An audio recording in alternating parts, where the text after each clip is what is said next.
You racing? Yes. I won. All right. You son of a bitch. Welcome to... You have the littlest... I had to get it out. I just had to win. Yeah. You know, everything's all about winning, apparently, right. So... I was just... that quick was the last thing David Carradine said. I thought it was more of a... I thought it was more of a damn you, Joe. That's true. Yeah. Oh, boy. Welcome to We Need Wrestling, everybody. DJ, the man who won the race to the is Brett. Hello. Hello. And we're here to discuss wrestling. Is that what we're here to do? This is what we normally do. Okay. Next two shows are gonna be a little different. Little weird. This one, end of the year. Yeah. So, and then we're ramping right into the Royal Rumbler. So everybody get ready for that. Not next Thursday, but the Thursday after we record is the return. That's gonna be a fucked up day because we have that and Wrestle Kingdom the same day. Right. So. Right. Well, we're gonna do a little podcasting magic for the Royal Rumbler's first appearance. I think we're gonna have to. But the Royal Rumbler will be on the show in 2 weeks' time. Fuck yeah. The return of everyone's favorite. Everyone's favorite, the Royal Rumbler. Which if we were more serious men and more organized individuals, we would make up Royal Rumble merch. That would be behind a paywall because let's put it this way: the Royal Rumbler brings in the numbers. It's some of the best content that we can ever put out. It's true, and frankly, people should be paying for access to the Royal Rumbler. You're not wrong about that. But then she would demand all of the money, and that's true. She's like, "You're making me watch this, and you're getting money for it." It has to be free because she would demand all of the money, rightfully so. So we keep it free to you because it's the Royal Rumbler, and that's what we do. Yes. Next week is going to be our end of the year, sort of, and we'll talk about anything substantial that happens. Yeah. Right. Just so it's not like a but it'll be our end cap, our year end review, and sort of look to the future. Year end review with an asterisk because there's a couple shows that happen like after we record next week. There's World's End, right? Well, that's going to be on the Stardom stuff. That's going to be on the first Royal Rumbler show. Yeah, will be Wrestle Kingdom and World's End. But if it counts towards 2023 for matches and shit. Yeah, that's true. Whatever. Yeah, but we won't know. We can go back and fucking tell you if we include something. Yeah, we'll just we'll amend the list. I don't think we will, but I don't know that World's End's going to have the. I think it's going to be good. That's going to be good, but I don't think they're going to have the ability to beat some of these matches. No, I don't either. My number one's still firmly locked in. I really have to go back this week and figure it all out. I had a firm number one. My number one's locked in, I think. And then that other match happened. Yeah. I was like, I think I'm going to go in and do my research and look because I haven't been keeping a running count. It's in my mind grapes. It's in my head content. Go your head. Fucking content. But it's not written down anywhere except for one match. So yeah, listen up, bitches. If you like year-end shows, the next week's the show for you. If not, if you don't like year-end shows, I don't know what to tell you. I was gonna say I wish you had a clip that could say "Go fuck yourself" real quick. Oh, well, I do. Okay, I mean, hold on. If you you can wait, just imagine I said if you don't like year-end shows, go fuck yourself. There you go. All right. Sure. So how are you, pal? Let's get that other. Let's stop talking about next week. Let's talk about this week, brother. Let's talk about where we are, how things are. Yeah, I just wanted to look to the future. Right. Look to a little tease. Yeah. I'm good, man. Yeah. I'm officially on Christmas break. Me too. So that's a good thing. Yep. I know you laugh, but I am. We're closed next week. Yeah. We shut everything down. I'm not closed. Shut it down. I'm not closed next week. I am. But next year, yes, I kind of maybe made that try to happen. Nice. Off all Christmas week. Nice. Not that I celebrate a ton. Sure. Nice. Michelle and I are closing the business for the week. I was like, what? You're closing the business? For the week. And everybody knows that. We had that plan for all, because we had some days off when it was like slower and we wanted to take them, Sure. but like we didn't have a real vacation or anything this year. Where are you guys going? Nowhere. Right here. Staycation? Staying here. I Just got gonna shit to do around the just gonna watch house. Christmas movies all the time? Well, it'll be after Christmas, so probably not. New Year's movies only. Oh, you're gonna watch specifically after Christmas pre-New Year's Yes, movies. right. Okay. Very Good. specifically. Yeah, lots of New Year's Evil. New genre. Yeah, New Year's Evil. Yeah. Every day for a week. All right. But yeah. Yeah, dude, I'm good, man. Fucking, ready for Christmas, I guess. Right, I guess so. Not really. I still gotta do some running around tomorrow. Me too. Whoops. Me too. That's what we were out today finishing everything up, and we got to do everything tomorrow. I may stop up at a comic shop. Oh yeah? Yeah. For what? So, all right, my life. Yeah. I wanna know. So Luca, who is 8 years old, Okay. is reading his older brother, who is 10 years old. He's like reading his books perfectly fine. Okay. So I'm like, oh, he could read, Yeah. and he likes superheroes. Sure. And I'm like, I know there's that little kids corner up at Comics on the Green, so maybe we might pop in there. How old is he? He's 8. 8. Okay. He's 8, but he's like on a higher. Yeah, He's like okay. a higher water plane, Yeah. So I'm kind of like, Okay. maybe pop in. There'll be some stuff up there. Yeah. Well, I know they have a little There's a kids corner. Yeah, and there might so, be some other stuff around too. Yeah, so I might just somebody will help you. pop in, and I might. We'll Yeah. see how my day goes tomorrow. I also have to fix a rain gutter, so I might just do that Nice. instead. Rad. That's fun. Enjoy me out on my roof. Yeah. Yeah, Nice. Do it. gonna be cool, man. It's gonna be fun. Yeah. Ugh. We're not people built for being on roofs. I'm comfortable once I'm on the Yeah, roof. I mean, I could do it. It's It's getting just out of the window that's Right. the problem. right. But we have you and I more me, but you're starting to get in your advanced years. Yeah. We're you see like the videos all the time of like the people falling off ladders and they're like, I'm good. You and I have a 0% survival rate of falling off a ladder. If I fall And off I've a seen ladder, a roof. That's a high roof. yeah. If I fall off a ladder, I'm done. It's over. It's just I'm it. done. There's no getting back up. Don't fucking. Now that's in my head. That's the end of it. I'm done. See you guys. All right, well, Hope you liked me. not even gonna make it to next episode. Hope you liked me. Right. That's gonna be Next week will be in memoriam, and I will predict. I will assume what Brett's This lists just got were. real dark. Let's Yeah. not get this dark. Yeah, don't die. Don't fall off the ladder. Don't fall off the roof. No, I won't. I'll be all right. Yeah, you'll be fine. Set up a trampoline wherever you are. Just have somebody set up a trampoline. You think I'm gonna bounce Just and don't- not just go through? Bobbles bounce. Just don't just don't land ankle first, and you're good. Dude, I saw a nasty video of some like. Dude, if you fell off a step stool ankle first, you'd I'm be done. over. I'm finished. That's the end of that. Leave me It's there. over. Right. That's where you fall where you die. That's it. That's where I'm that's at. the end of it. I don't know, man. You know what, though? I'll tell you what. I got a little rowdy this weekend at the hardcore show. And you're falling down all over the place? No, Oh, man. all right. I felt pretty good afterwards. Yeah, did you throw some spin kicks, Yeah, bro? actually I did. Did you? Yeah, Nice. absolutely did. Good. Less spin, more kick. All right. Yeah, I moshed twice. All right. I felt pretty good. Just a strength? No. Okay. also- E-Town? Yeah. That's funny. Put time to shine, brother. All right. Gotta fuck shit up doing I don't that. understand that band Dude, at all. They are... I know tons of people fucking love them. I don't get it. If you watch them play their instruments, you'd be so impressed. Yeah.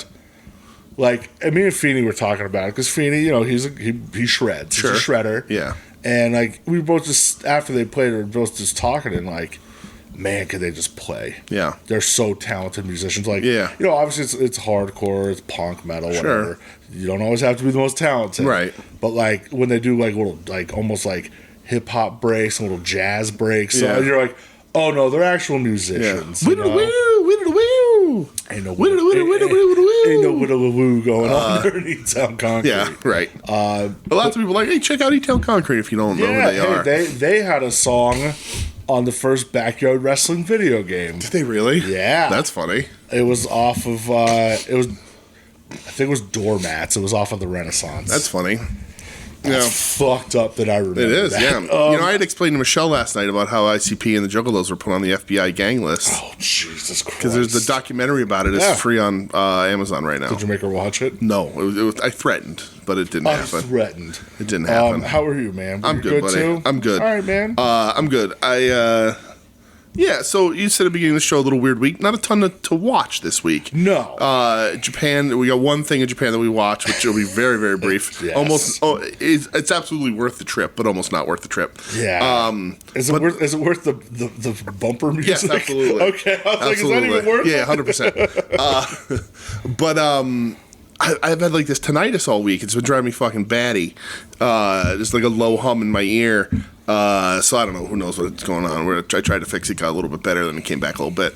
But I'm starting to ignore it. I will go get it looked at in the new year. I'm not going to go to fucking New Year. I'm not going to Ready Care during the fucking holidays, bro. Why? It's not happening. Why? It's not fucking happening. It's a good time to go. Nah. Why? Because people are going to be in there with like fucking turkey burns and like. You want to reset, so you want to wait it out so it goes towards your deductible next year, don't you? Oh, I guess I could do that. Does your plan run on a calendar year? I don't fucking know. Oh, brother, come on. We just renewed. Yeah. November. It renewed in November? I don't know. Or is that your open enrollment? It's open enrollment. Okay, yeah. so you probably run a calendar year. Yeah. All right. I hate that I know this. Yeah, we just stuck with the same thing from the same. We checked the Ed Cody same as last year box. Although the government was like, this is the same as last year, but it's $100 more. Yeah, I bet your premiums, and that's fucked up. Because my premiums went down. Yeah. Yeah, but you're also in the marketplace. Yep. So.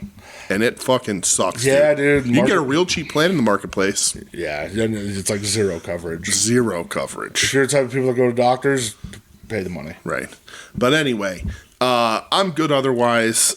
We got a little bit to talk about on the show. We got Christmas gifts to give each other. The old WeNeedWrestling patented, original, not stolen from anybody else. They're going to fucking yell at me again. Yeah? Like you did last year. When did I yell at you last for buying me too much? Yeah. And you did it again, didn't you, son of a bitch? It's all right. It's in my nature. It is in your nature. I like doing this. All right. Well, I mean, that's fine. Oh, no. Yeah, great. No, I did good. I'm happy with what I did. Oh, you motherfucker. All right, let's get in the show, I guess, right? That's about it? Yeah. I got tinnitus. You got to climb a roof. Climb a roof. Do you have any news? I do. Okay. I have a couple things. Oh, hit me with pal. it. Hit me with it. I'm gonna Google pro wrestling news real quick, and then I'll talk after you. Did you hear about this? Have you seen this? Did you hear about this? The United Japan Pro Wrestling Group formed. Oh, that was this week. Yes, it was. So, if you don't know, now you know. Mm-hmm. The announcement has been made of the formation of a new industry group that aims to represent professional wrestling in Japan. Creation of the United Japan Pro Wrestling Group comes in the wake of the pandemic, in which communications between wrestling companies on event guidelines were not in unison, leading to a variety of different responses, which is true. Yes. Newly formed UJPW seeks to establish a united front where all companies can convene and help each other out moving forward regarding such issues. Interesting. Secondly, the aim of the group is to continue to develop the Japanese wrestling industry's presence in Japanese culture and to work together to make sure that it prospers and maintains its health in the future. Okay. Companies will all continue their individual businesses as usual, while UJPW will allow the participating promotions a space to discuss concerns within the industry and enabling an exchange of information that benefits all promotions. Joint event and festivals will be held by United Japan Pro Wrestling Group. They'll mark the creation of the group with an event at the Nippon Budokan on May 6th of 2024. So I feel like it's all in, but bigger.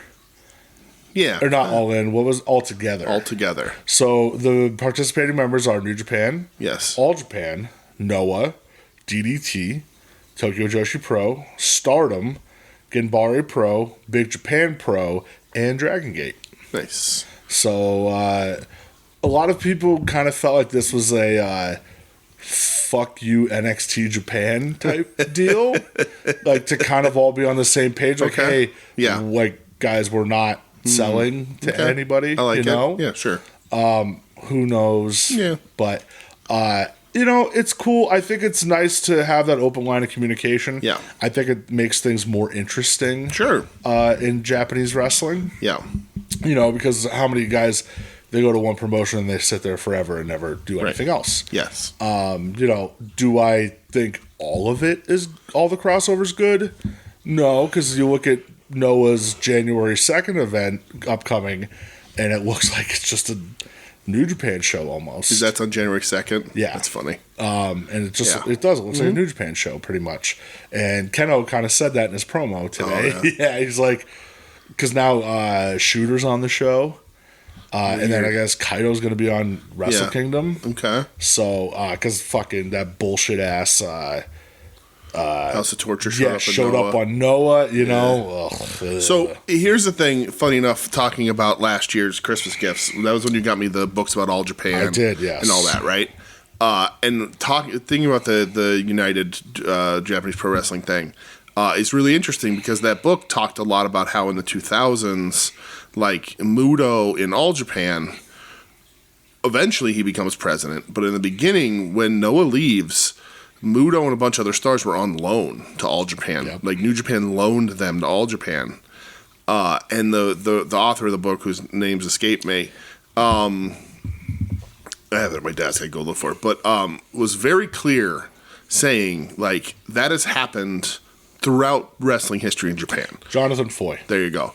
The companies have come together to help each other, and they will loan talent, and they will sort of, for the sake of keeping wrestling going and prominent, they'll help each other out when they need to, but only when business is down. Yeah. They said a great way to say to tell in Japanese wrestling when they feel that the business is starting to slide downward a little bit is when they unify and start working together. He's right. And look at New Japan. Look at the lack of press about Tag League. Look at Noah, how much they've been fucking their stuff up and putting bounties on people who can recommend a wrestler that they could bring in that'll bring their ratings up. Yeah. Like, they're down. They're down. Right? And they're not like, it's going out of business, But like, New Japan was super hot.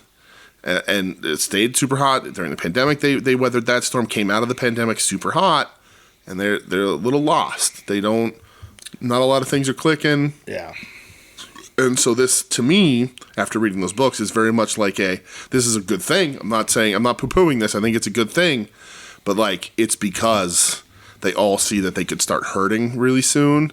And, if New Japan can lift up the other companies, then everybody benefits from that. Yeah. And especially with, like, Nakajima jumping to All Japan, you're going to see All Japan take a rise, but Noah's going to take is and will continue to take a giant fucking hit. Yeah.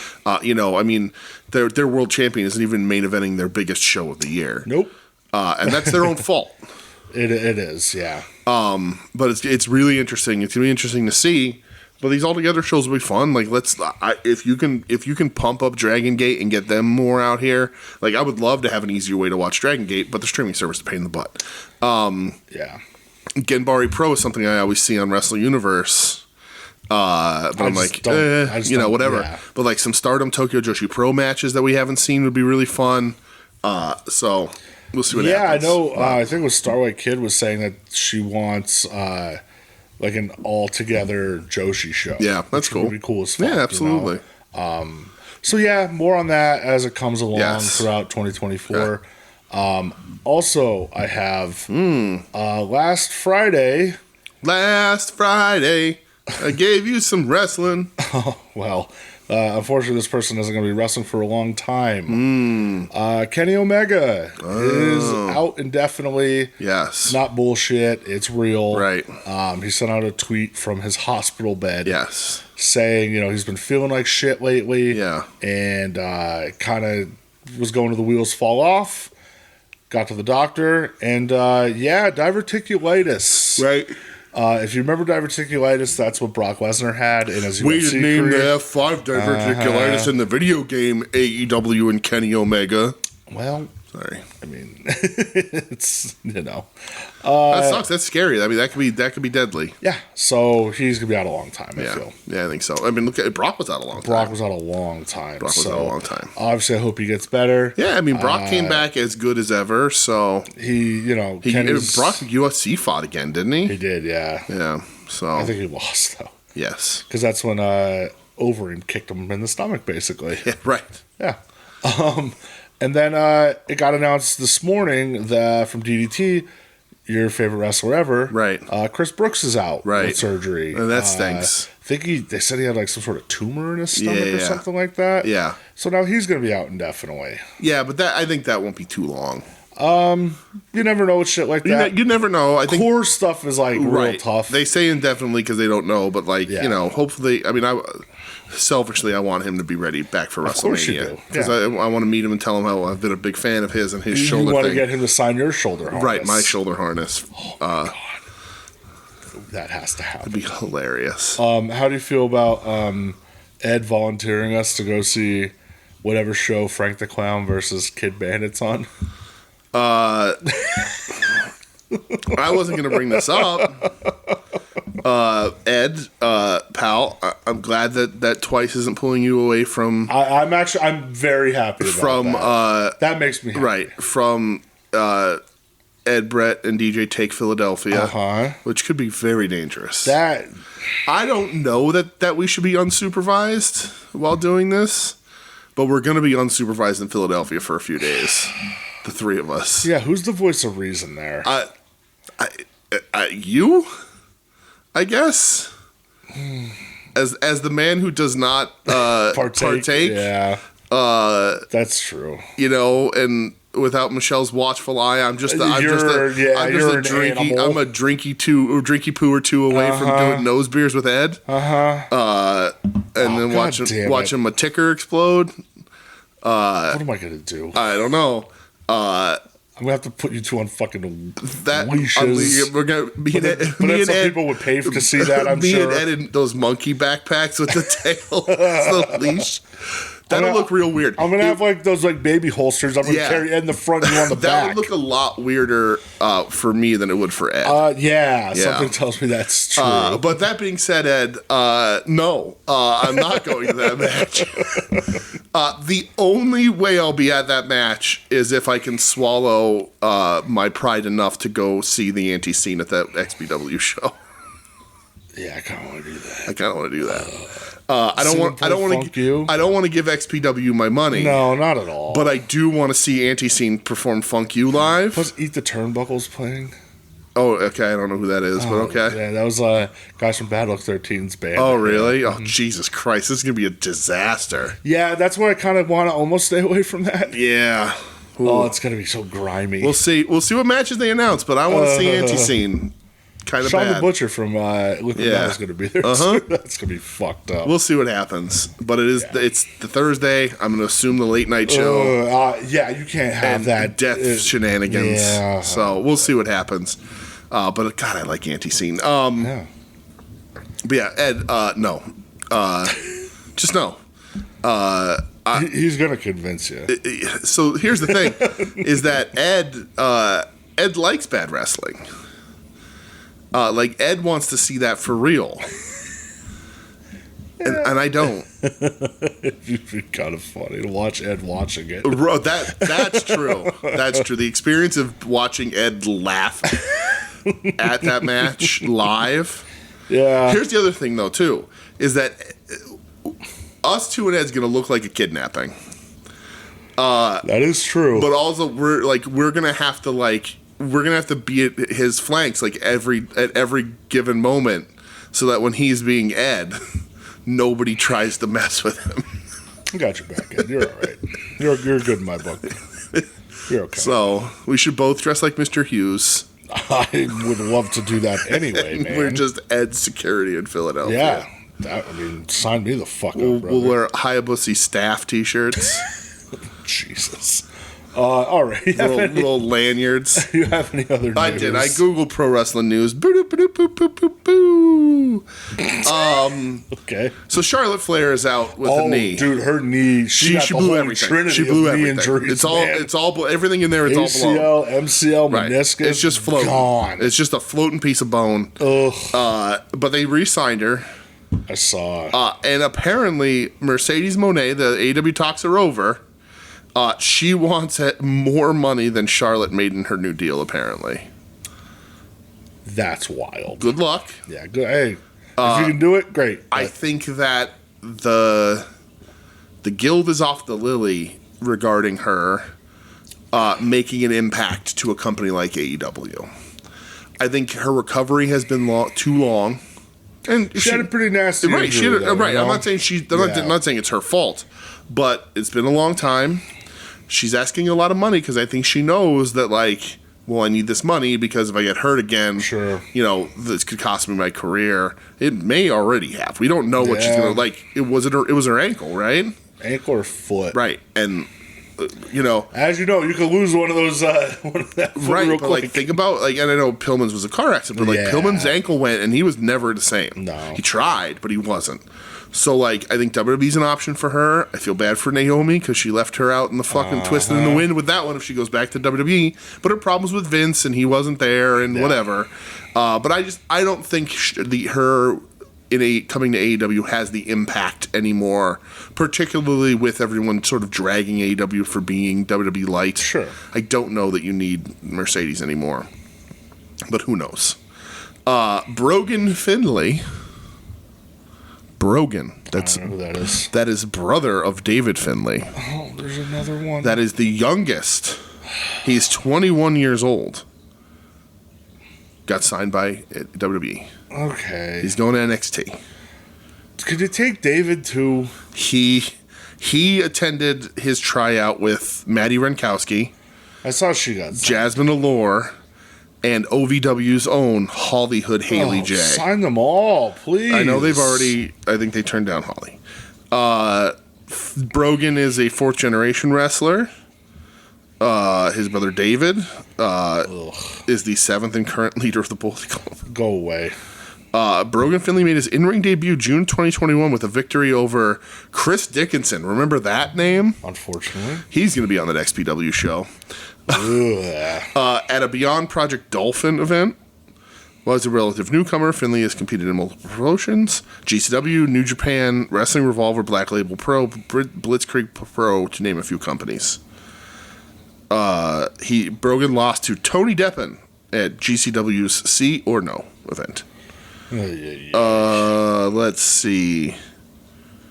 CJ Perry's going to lose a finger. Dude, that is actually terrifying. She's going to lose that finger. That was like legit. I was like, yo, that's kind of scary. I didn't see anything about her being out of the hospital if she posted anything. I had posted in the Discord the picture of her finger where she's like, I've been in the ER. Man. And I was like, that's dead tissue on that fucking hand. Like, they're good. Thankfully, now they don't have to, they can probably scoop out all the shit and she's just going to have a gnarly looking finger. But then she posted she was in the hospital. They got to do surgery. The infection ran up her arm. And the crazy thing about that is, like, if you let that go long enough, that infection goes up your arm to your heart and you die. Yeah. Like, it kills you. But, like, she'd been on TV with the finger looking like that. It's 3 times the size. It was, like, mostly black. It's disgusting. So best wishes to her. I hope she's doing okay. Yeah, because that was truly fucked up. I don't think anybody's going to have a problem with her having 9 fingers. I don't know that their fingers are what we're counting. Well, but if anything, I might add more money to the attraction. That's true. That's true. Dude, yeah, that's not good. Not good. Not good. Get the. You should have got that looked at before it turned black. What happened? It looks like she got bit by a spider or Doesn't snake it? or something. Yeah. But I don't know. But, like, get that looked at before it turns black. Like, that finger looks like it stank like doo-doo. Yeah. So, in wrestling and Marvel movie news... Jonathan Majors... Well, yeah. Not canceled, fuck that. Removed from the Kang position. So much I said canceled, and I'm like, oh shit, I didn't mean canceled the way everyone means canceled. So much... Fired. So much promise, man. Right, so much promise. Proven guilty. Misdemeanor of intimidating, beating a woman. See you later, pal. And I love her. I really love this guy. Go fuck yourself. But on Twitter, MVP threw his hat into the ring and said he's ready to jump in and play Kang. And you know what I say? Go for it. Oh, I thought you were going to say go fuck yourself. Nope. Yeah, I mean, he's a big superhero. He is. He's a big nerd. He's a big nerd. One time I talked to him about how cool the Bad Brains are. And that was cool. Oh, yeah? Yeah. Okay. Sure, go for it, Like, in person you talked to him about Bad Brains? No, we were tweeting back and forth about Bad Brains. Okay. How good they are. I like it. I think we were talking about Agnostic Front, too. And I was like, dude, I had no idea you're into hardcore. But yeah, that's, yeah. Brian Yep. Myers re-signed with TNA. It's good for Brian. Yep. He's got that. Shannon Moore, 6 years sober, is now I thought you were gonna say Shannon Moore went back to TNA. he's a counselor now, so that's great for him. Good for him. Maybe they can go. He can go back to TNA and start his Book of Dilligaff gimmick all over again. Yes. And Ink, brother. And Will Ospreay set for final independent wrestling match. He will face Michael Oku on February 18th in Rev Pro. Yeah, I tried to watch the Rev Pro event from last weekend. I'm sorry I didn't want to pay $9 to their service to watch a match. But yeah, good for him. That's it. Yeah. That's all the Ospreay. For now. He'll be around. Yeah, But, I'm sure. all right. That's it. All right. Boop, boop, boop, boop, boop, boop. All right. That's the end of wrestling news. Pro wrestling news, everybody. Let's going to do wrestling. I hope you enjoyed it. You better have. I have a thing from SmackDown. Yeah, let's talk about the actual and wrestling. no things from Raw Okay. or NXT. All right. We watched so little this week. I was like, should I try and pad this out by scanning these shows? And I was like, nope. Don't force I yourself. was like, if there was anything really good, Brett would have told me. Yeah. So, and this fucking tonight, I couldn't. I was I driving myself almost insane. watched the main event of Raw because it was Priest and Balor against the Creed brothers for the tag titles. Oh, that's cool. And I heard it was good, but then I Are was like, Priest and Balor tag champs? Oh, that's funny. but then I was like, I'm just not going to watch it. Yeah. You know when you put peroxide in your ear, it makes a lot of real funny popping noises? That's fun. I remember when my ear was blocked like a couple months ago? I tried doing that. Had to literally go and get the gunk removed out. Yeah, I'm going to have to go do that, I think. Anyway. So for SmackDown, one Mr.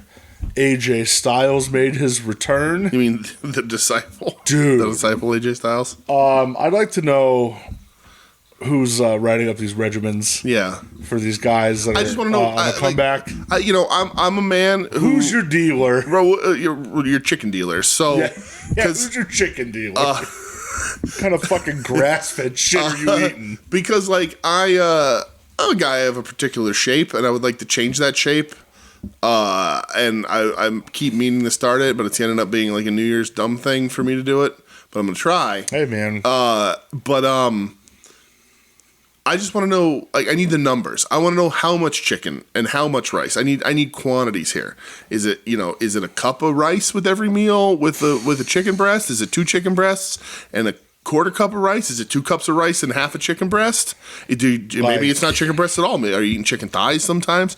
I just need to know. I need to know how much broccoli you throw in there when you're looking for something a little different. These motherfuckers are on all the steroids. It's chicken and rice, allegedly. Yeah, when I saw that picture pop up on my Twitter feed of his return, I think I turned the phone to you and said, "Jesus Christ!" Yeah, he looks fucking it's insane. It's the warlord. He looks out insane. There. He Yes. is massive. Right. Good for him. I really haven't been interested in a lot of AJ Styles stuff in years. No. He's always been a good worker, though. Great worker. The companies, they've definitely changed their policies, right? They've definitely thrown some policies out the window. I know some people have definitely thought that. They have to. But, who knows? Absolutely. I mean, AJ's, come on. He's fucking massive. Huge. He's massive. Was he out with an injury? Yeah. What was injured? Don't know. Because, what was injured? His ability to fucking, I don't know, lift weights, I guess. Because quadrupled AJ. holy shit. Yeah, he was massive. And you know what?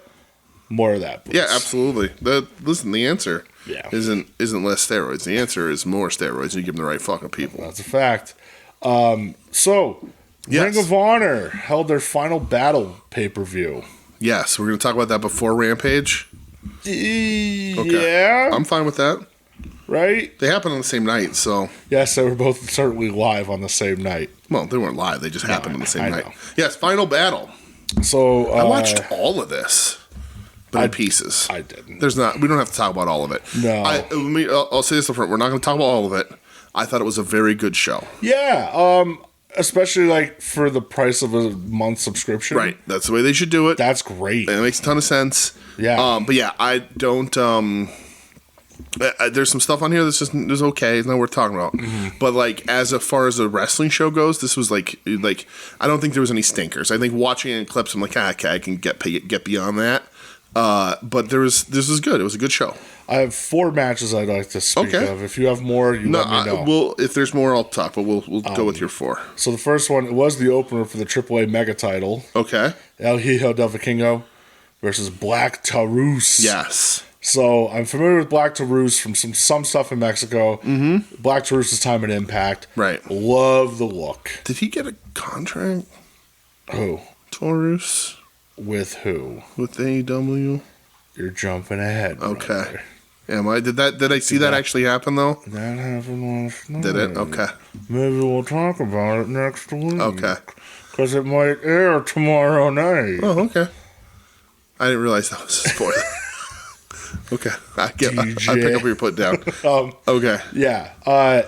Because they actually ran this back. The same match. Oh, did they? Yeah. That's funny. This match was really good. Dude, Black Taurus is awesome. He's a big boy to be doing some of the stuff he does, like that corkscrew plancha that and he it's did. funny because he's a big boy compared to Vikingo, right. But yeah, that corkscrew plancha was corkscrew dive, insane. The powerbomb backbreaker he did is all like Vikingo's an easy dude to throw around. Sure. But yeah, this was a really fun, good lucha match. Black Taurus rocks. Yeah, Black Taurus does. And he really toyetic. I know there's that this made me want to buy it. Yeah. Vikingo does retain. Yes. Apparently Vikingo's on the verge of breaking Omega's record for the AAA Mega title. But yeah, I'm still impressed with Vikingo, no doubt, but Black Taurus shined for me, man. Yes. Next thing I have... Hold on, you missed the match on the buy-in, on the pre-show. Oh. We need to talk about this. Do we? We do. What was it? It is the Von Erichs versus the youngest men alive, baby. Yeah. The Outrunners, Truth Magnum, Turbo Floyd, versus Marshall Von Erich and Ross Von Erich. They're in Texas. The Von Erichs are getting their little homecoming celebration. No Kevin in this one. He might have walked him out, maybe. They're not good, the Von Erichs. Yeah, I haven't seen enough. They're not great. It could be the stage. It could be a little bit of could be nerves. Little hiccups, nerves. Not great. I think if they were even serviceable with the last name Von Erich, they'd be signed. But they're 10 years in the business, and but the one does wrestle barefoot like his dad, which makes me happy. Fucking should. And the Outrunners are great. They bump all over the place for these guys. They do a bunch of shit. I fucking love the Outrunners. That kind of rocks. The Outrunners better be on a show at WrestleMania weekend wrestling. I don't care who. I will just get a picture. I will storm the ring. Yeah, will you? I will hug the Outrunners. I'm gonna ask Turbo Floyd for a hug. If I see him, I'm gonna be like, can we take a picture hugging? Because I love you. What if he says no? I don't know. Be like, Truth Magnum. What if he says You're no? my favorite member of the Outrunners. He says no? I'm gonna say, Turbo Floyd, you're my favorite member of the Outrunners. Can I have a hug in this photo? And he says no. I'm gonna say, Truth Magnum, you're my favorite member of the Outrunners. Just keep going back and forth. Can I have a hug in this photo? I like that. I can get down with that. Yes. So our next match I have on the Pape is the Survival of the Fittest TV title match.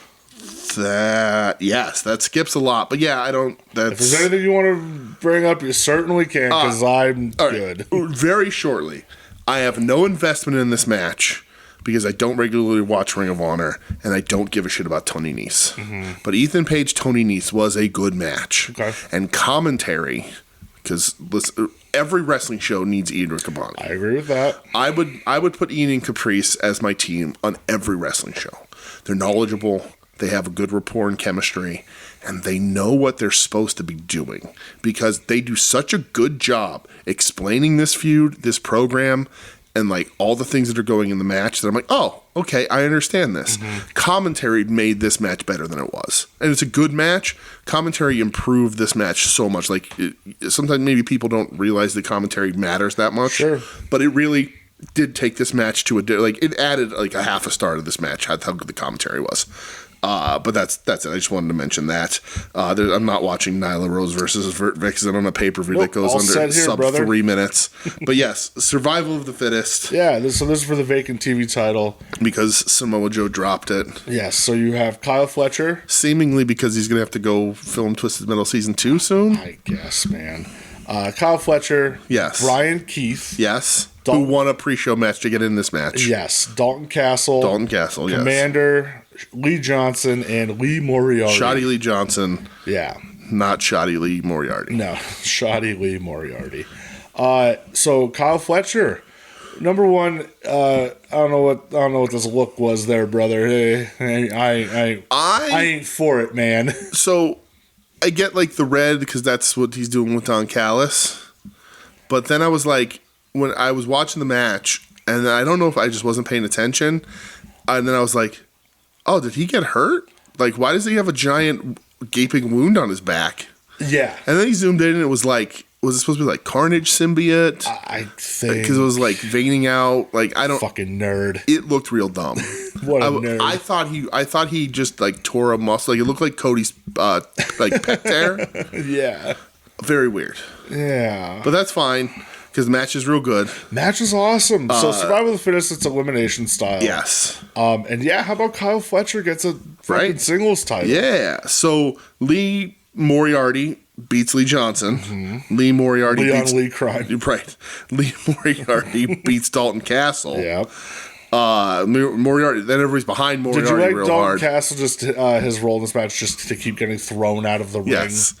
Brian Keith pins Lee Moriarty. That was a shock. Kyle Fletcher pins Brian Keith. And then Fletcher and Commander have what I felt was a crazy good match after all the eliminations. Yeah. And it's fun. The eliminations were good. Everybody got their shit in. Everybody looked good. Brian Keith is, I'm going to assume people are going to be talking about him. We're going to see him a little bit more. Yep. He's got a lot of things I like he does in the ring.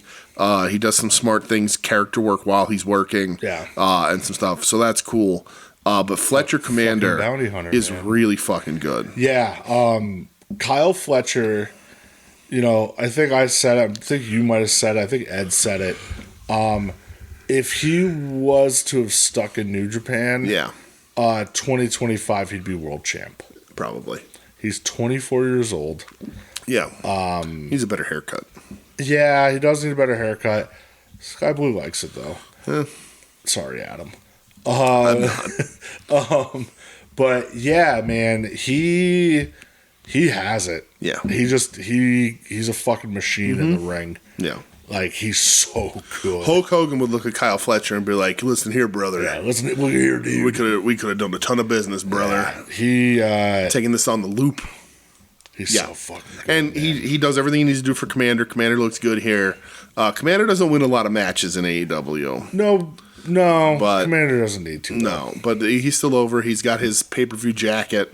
Yeah. This was good. This was really good. I like Fletcher a lot, man. For sure. I really did too. And it's good to put a little bit of gold in Callis's group. Yeah, why not? I still think, who the fuck knows what's going to happen with these guys now. What a backseat they were taking anyway. Right. Though. And that's the thing that I was going to say is like, they had Takeshi to red hot. He beat Omega twice. And they stopped booking him. We haven't seen him wrestle in how fucking long? If you were supposed to like be putting this guy over, every time you're on the microphone, it'd be like Paul Heyman talking about Brock Lesnar beating the Undertaker streak. Right. All these years later, he still brings it up, and, you know? And they were formed to fight Kenny and Jericho. Yeah. They fought Kenny and Jericho. Yeah. And they were like, okay, we're done with you guys. It's like, no. And then you have two of the youngest, best talents in the world in this group now. Yeah.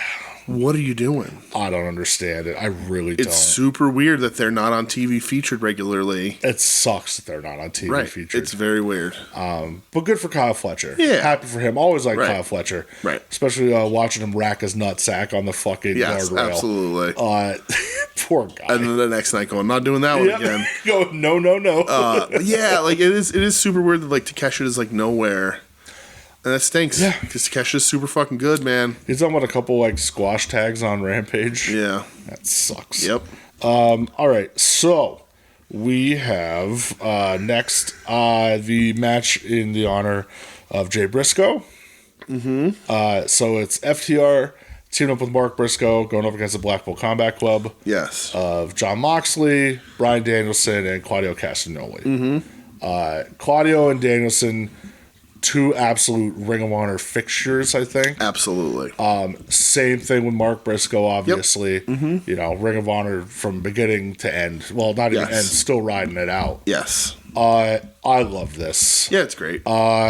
This is Moxley's first televised Ring of Honor match, Yeah. they said, which is funny. It's nuts. Yeah. Yeah, dude, I love this. I think everybody played their part perfect. Yeah.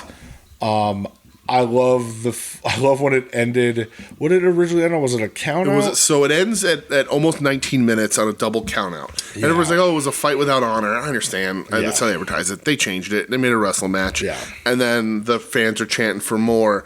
And my favorite part is when Mark Briscoe gets on the microphone and he says, referee Paul Turner, you must have bumped your fucking head, boy. Yep. Oh, it was amazing. Hilarious. Must have bumped your fucking head, boy. Yeah. Yeah. And it's great. and so they restart the match, which is a great thing. And it gets so much more violent. It does, yeah. It gets crazy after FTR that. Ball got popped in his eye real good. Yeah. Who else bled? Moxley bled. Of course. Briscoe bled. Yep. It was fucking gnarly. But I loved it, man. I thought it was so good. Mark Salt Baying thumbtacks onto the table Hilarious.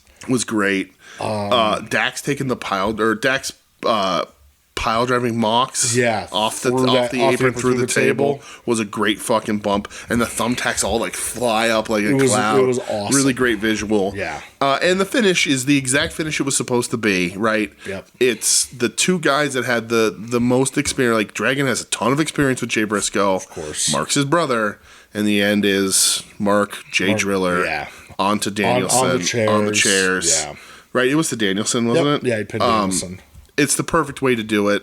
You know, this is in memory of Jay. Yeah. They should do these every time. I would do these every year. I agree with that. But Mark, and you know, we'll talk about him too in a bit. But like, Mark Briscoe is so much fun to watch. He's an absolute treasure. He is. I think even seeing him on TV regularly now, I think he's more of a complete wrestler than people even realized. I agree with that. He knows, and he's been doing it a long time, right? So, like, same thing with Dragon, Claudio, like all these guys, Moxley, they've been doing this stuff a long time. But, like, Mark knows exactly what to do in his character, in the ring, in his character moments, while he's wrestling, outside the ring, when he's on the mic, all that stuff. He has a total grasp of the way his character would act in every situation. And his character's not that different from who he is, but it's not who he is.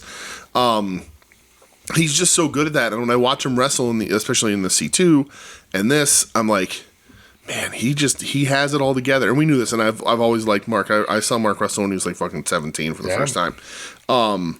But like, he really is a complete wrestler, like up there with the guys like Danielson and Mox and these guys. He's that fucking good. He really is. Yeah, you almost forget that he comes from that same era, right? You know, but he's a Ring of Honor original. Like that's, you know, like Claudio didn't come along until a couple of years in. Yeah. Like, but like Danielson and the Briscoes. Yep. Pretty original fucking dudes, ones, right? Almost day ones. So I actually think they were. They might be, yeah. Was it Jay was older than Mark? Jay was the older, and Mark yeah. couldn't wrestle because he didn't have their license. That's fucking crazy. Yep. Yeah, I love this. Yeah, it was great. It was phenomenal. It was a ton of fun, absolutely. And then women's title match. Yep. Athena versus Billy Starks.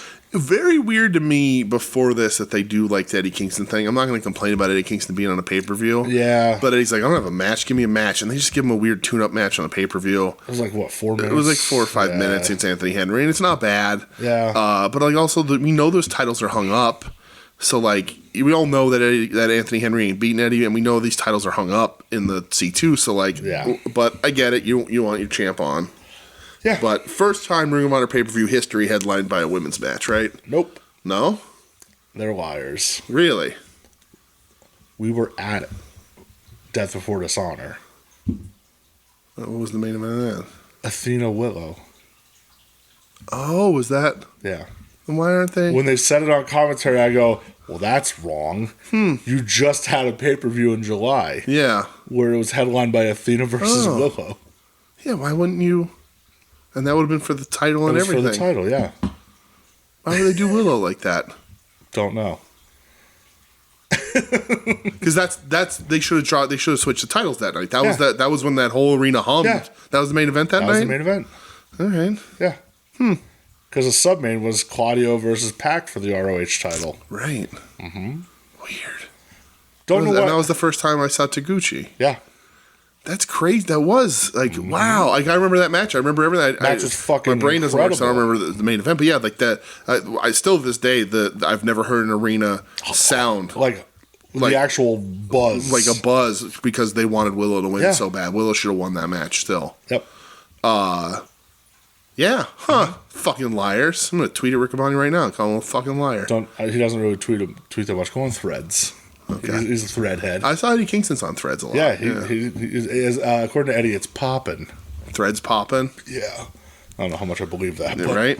But anyway, yeah. Athena doesn't lose here either. No, Athena retains against Billy Starks. Yes. Her minion. This is the best I've seen Billy Starks. Yeah, for sure. Match was good, I thought. Yeah, I thought the you match was know? real good.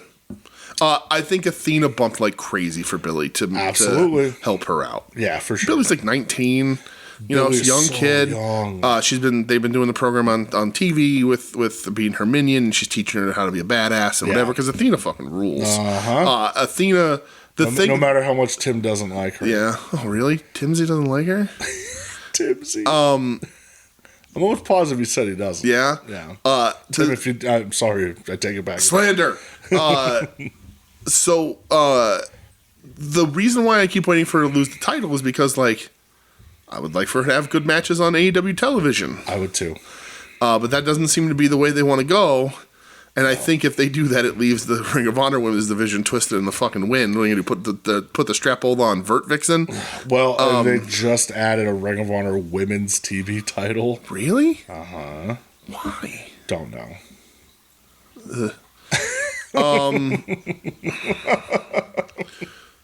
That's what they needed.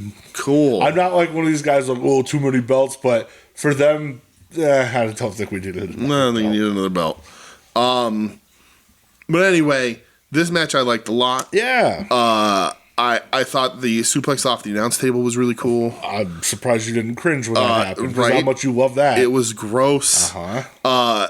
When Athena, I think it was Athena, has Billy on her shoulders and starts climbing the ropes. Yep. I was like, is she going to do a top rope ocean cyclone? I was like, there's no way she does a top rope ocean You cyclone. wouldn't survive. There's no way. And she doesn't. She does sort of like a catch German. Yeah.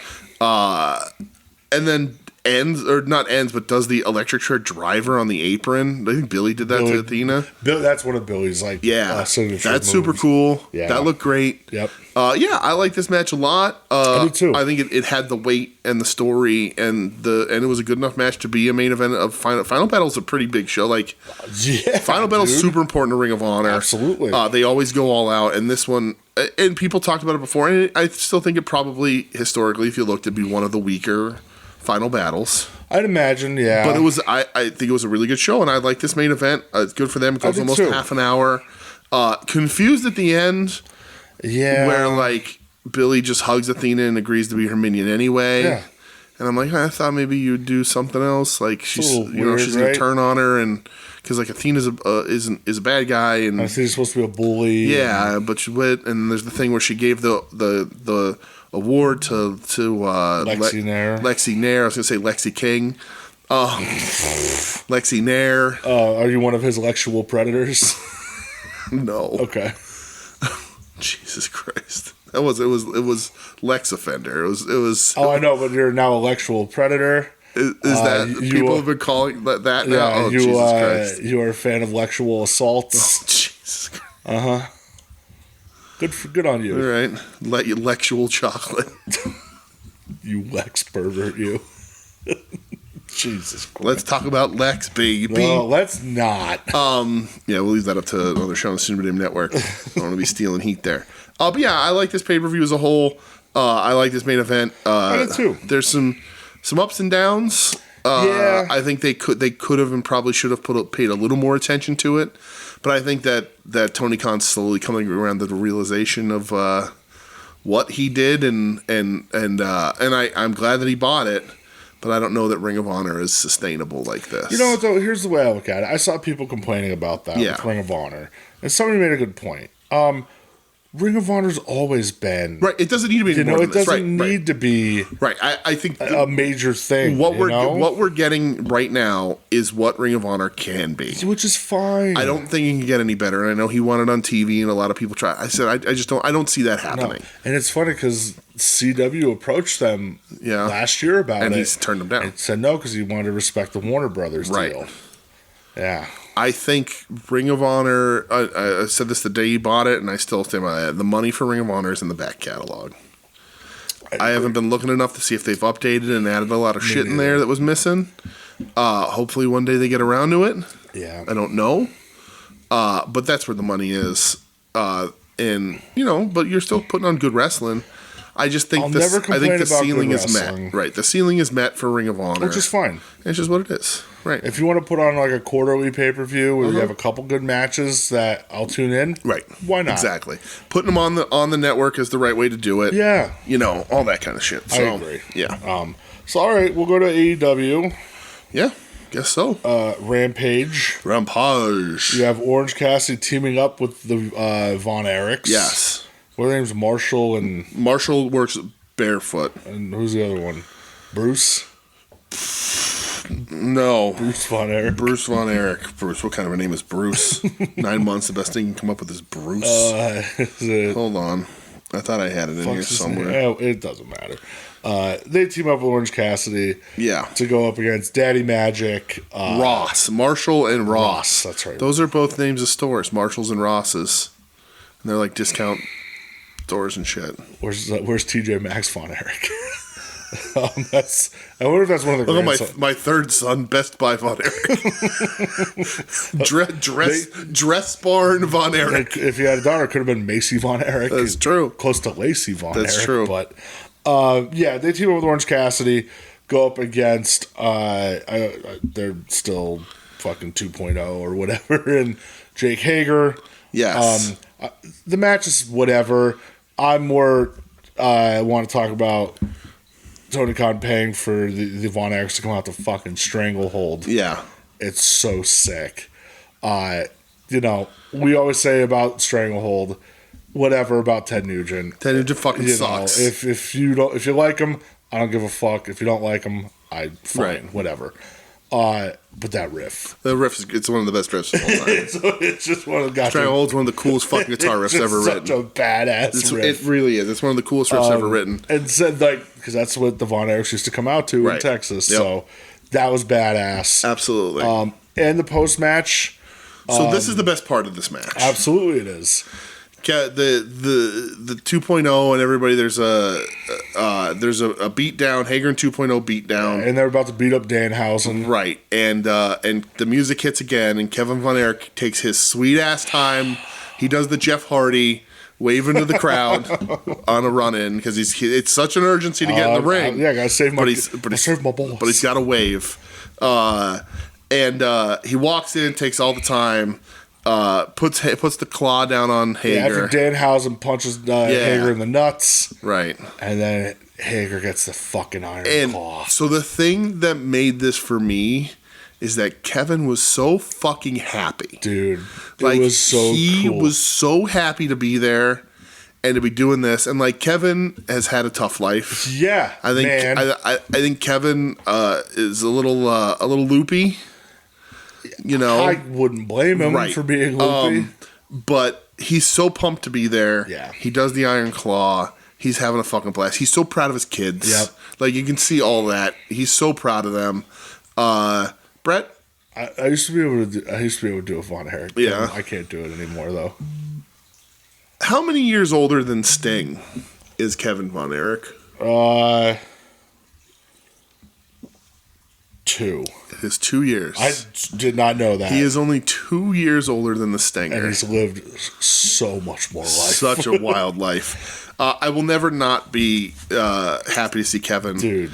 Absolutely. Right. He deserves everything because he has been through everything. Yeah. He is one of the saddest men ever. And it's so fucking sad. Yeah, his life is terrible. And to see him where he is now is amazing, and it makes me so happy. Yes. Well, dude, and he's a proud dad. This is so fucking stupid, but when OC put the sunglasses on him, I almost cried a little bit because I Yeah. was so happy, like seeing him get was just those, pumped. He was get just those happy to be cheers there. again. You know, Yep. like oh, Right.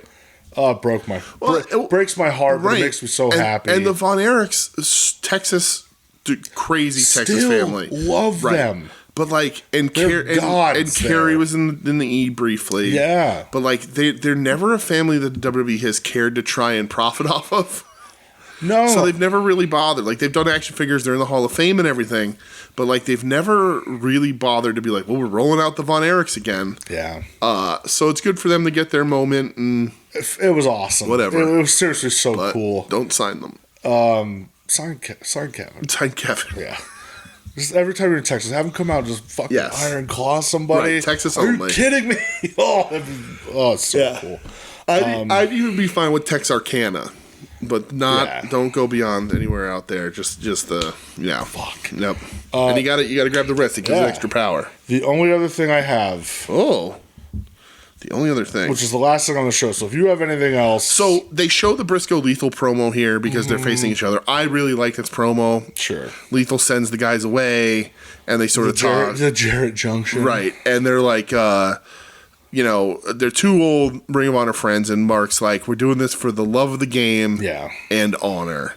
And I just like that. I because again, Jay Lethal's a day one guy too. So like, Yeah. these are, this is what made Ring of Honor what it was. This is the legend of Ring of Honor that everyone's been chasing for the past 15, 20 years. Yeah. Is a lot to do with these guys. So I like this promo. You know what's funny? So last night, or no, was it? I don't know. Maybe it was another night. I don't fucking remember when it was.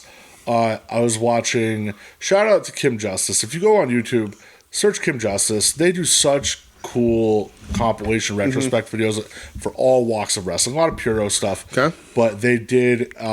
They covered Eddie Guerrero in the Indies. Oh. Like from when he got fired from WWF and his indie run, and showing the clips of him in Ring of Honor. Yeah. And it's just, I love Eddie Guerrero. Right. And that was just so cool to relive cool. that and see that Yeah, shit. for sure. So, Ruby Soho cuts a promo, and I suggest that they should break up the Outcasts and then also fire Saraya. That's cool. Do that. All right, what do you want to talk about though? Well, the main event. Main event? Right. Anna Jay versus Red Velvet. Did something happen after that? That got skipped over. It wasn't good. Yeah. Red Velvet's better than Anna Jay though. I'll tell you that much. Well, that's. I'll give you that. That's I watched it. Top Flight and Action Andretti Yes. versus Vikingo, Commander, and Penta. Yes. Yes. The world lit up about this match. They did. Everyone's talking. My can- barber told me about this match. Wow. Everybody in the dark corners Yeah. and recesses of alleyways, they're talking about this This match. got hyped Yeah. real hard. Jericho, even on commentary, does say this is one of the best matches I've ever seen. Okay. I thought it, it's tough because it is a lot of flippy guys, and it is that PWG style. Right. Like at the end when they're trading the super kicks and the big boots and whatever. Yeah. I did think it was good. Like, I liked it. I like that everybody gets their shit in sequence. And I think it was super fun. I think it's some of the best lucha sort of Yes. PWG style that AEW has done ever. Yeah. I think watching this match, and then you're going to expect me to watch the Young Bucks try and do something as good as this, and it's not going to happen. Yeah, that's a problem. Because they try and it just doesn't work. Like, I think, people can disagree or whatever, but like, if this is the Young Bucks and somebody against the Vikingo Commander and Penta, it's not as good of a match. I agree with that. Both because the Young Bucks wouldn't let them get a lot of shit in, and also they're just not as good as the everybody Young else Bucks would is. have had to win, brother. Yes. But I thought this was super fun. Yeah, it was fun. It's never going This to is be what Rampage should have. right. It's never going to be my style, so I can't be like this is the greatest match I've ever seen. But I had fun with it. It reminds me of it reminds me of that Axiom Nathan Frazier match watch from NXT 2 weeks ago, whenever it was. This would have been perfect on the first hour of Nitro in '96. Yeah. You know? Like, if this was on the first hour of Nitro 96, I think people would say that's one of the best Nitro matches. Yeah, it'd be Vikingo and Commander versus El Fabulosos, or whatever the fuck they were called. Yes, El Fabulosos. Whatever. That's what they were called, But yeah, right? I did enjoy this a lot. Yes. Yeah, I thought it was really good. I just didn't think it was as good as everybody hypes it. No, but But it was very good. I'm never going to be able to get there because I just don't like this wrestling Yeah. enough. Well, a lot of people don't like when I like just watching two big guys just slug it out. That's And you that's know, a fact. So it's personal taste. But as far as this goes for me, this was very good. Yeah. And you're right. Like, it would be interesting, like, to give Rampage an identity of this kind of matches. Like, make that show this. Yeah. That'd be interesting. And then just file the Young Bucks off to 10 o'clock on a Friday. Yes. That'd be hilarious. So Collision. We're colliding, baby. Yeah, we're into the Blue League here. Yeah. Claudio Castagnoli going up against Andrade. Yes.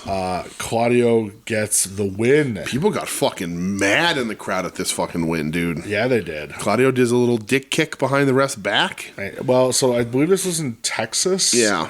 Andrade's over, brother. You know? The ref was distracted. Claudio does the little pop-up dick kick. He sure did. People got hot. People were coming for him. I thought the match was really good. I thought it was really good. You Yeah. know? And Andrade's been showing out. Andrade's Claudio's always killing good. it. Yeah. Andrade's trying to win that WWE contract.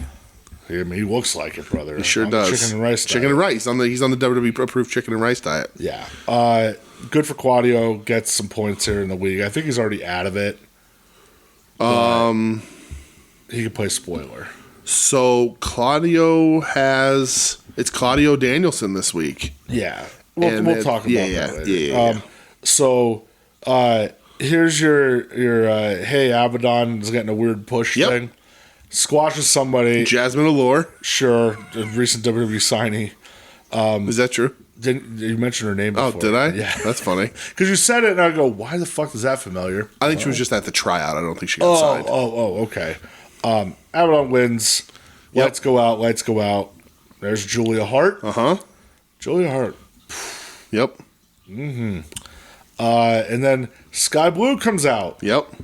And Sky Blue looks like she's going to attack Julia Hart. Yeah. And instead she Shanghai's Abaddon. Jesus. Yeah, what, can we not say that anymore? I don't. In 2023, brother, I don't know. Hold on. All right, No, that's it now. In wrestling, that's known as a Shanghai. Yeah, sure, man.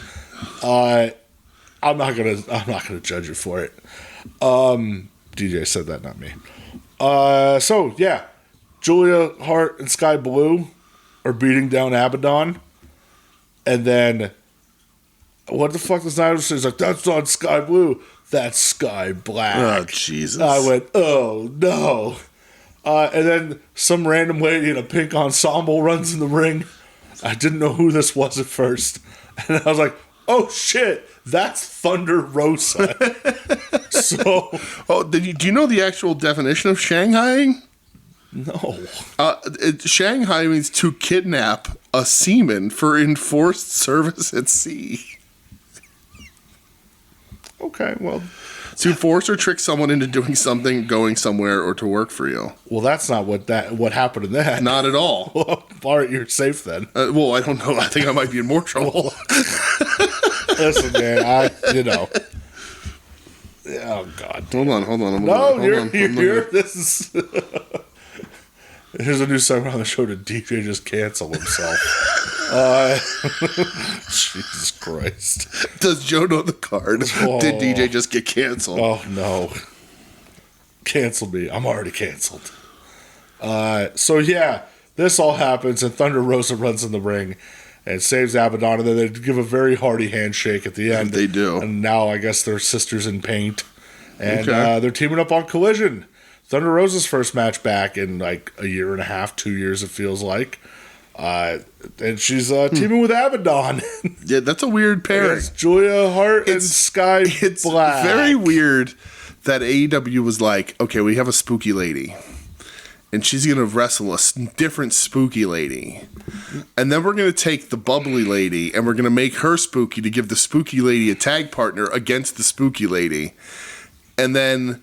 To come to the aid of the spooky lady is going to be the lady dressed like a literal Barbie. She was dressed like a Barbie doll.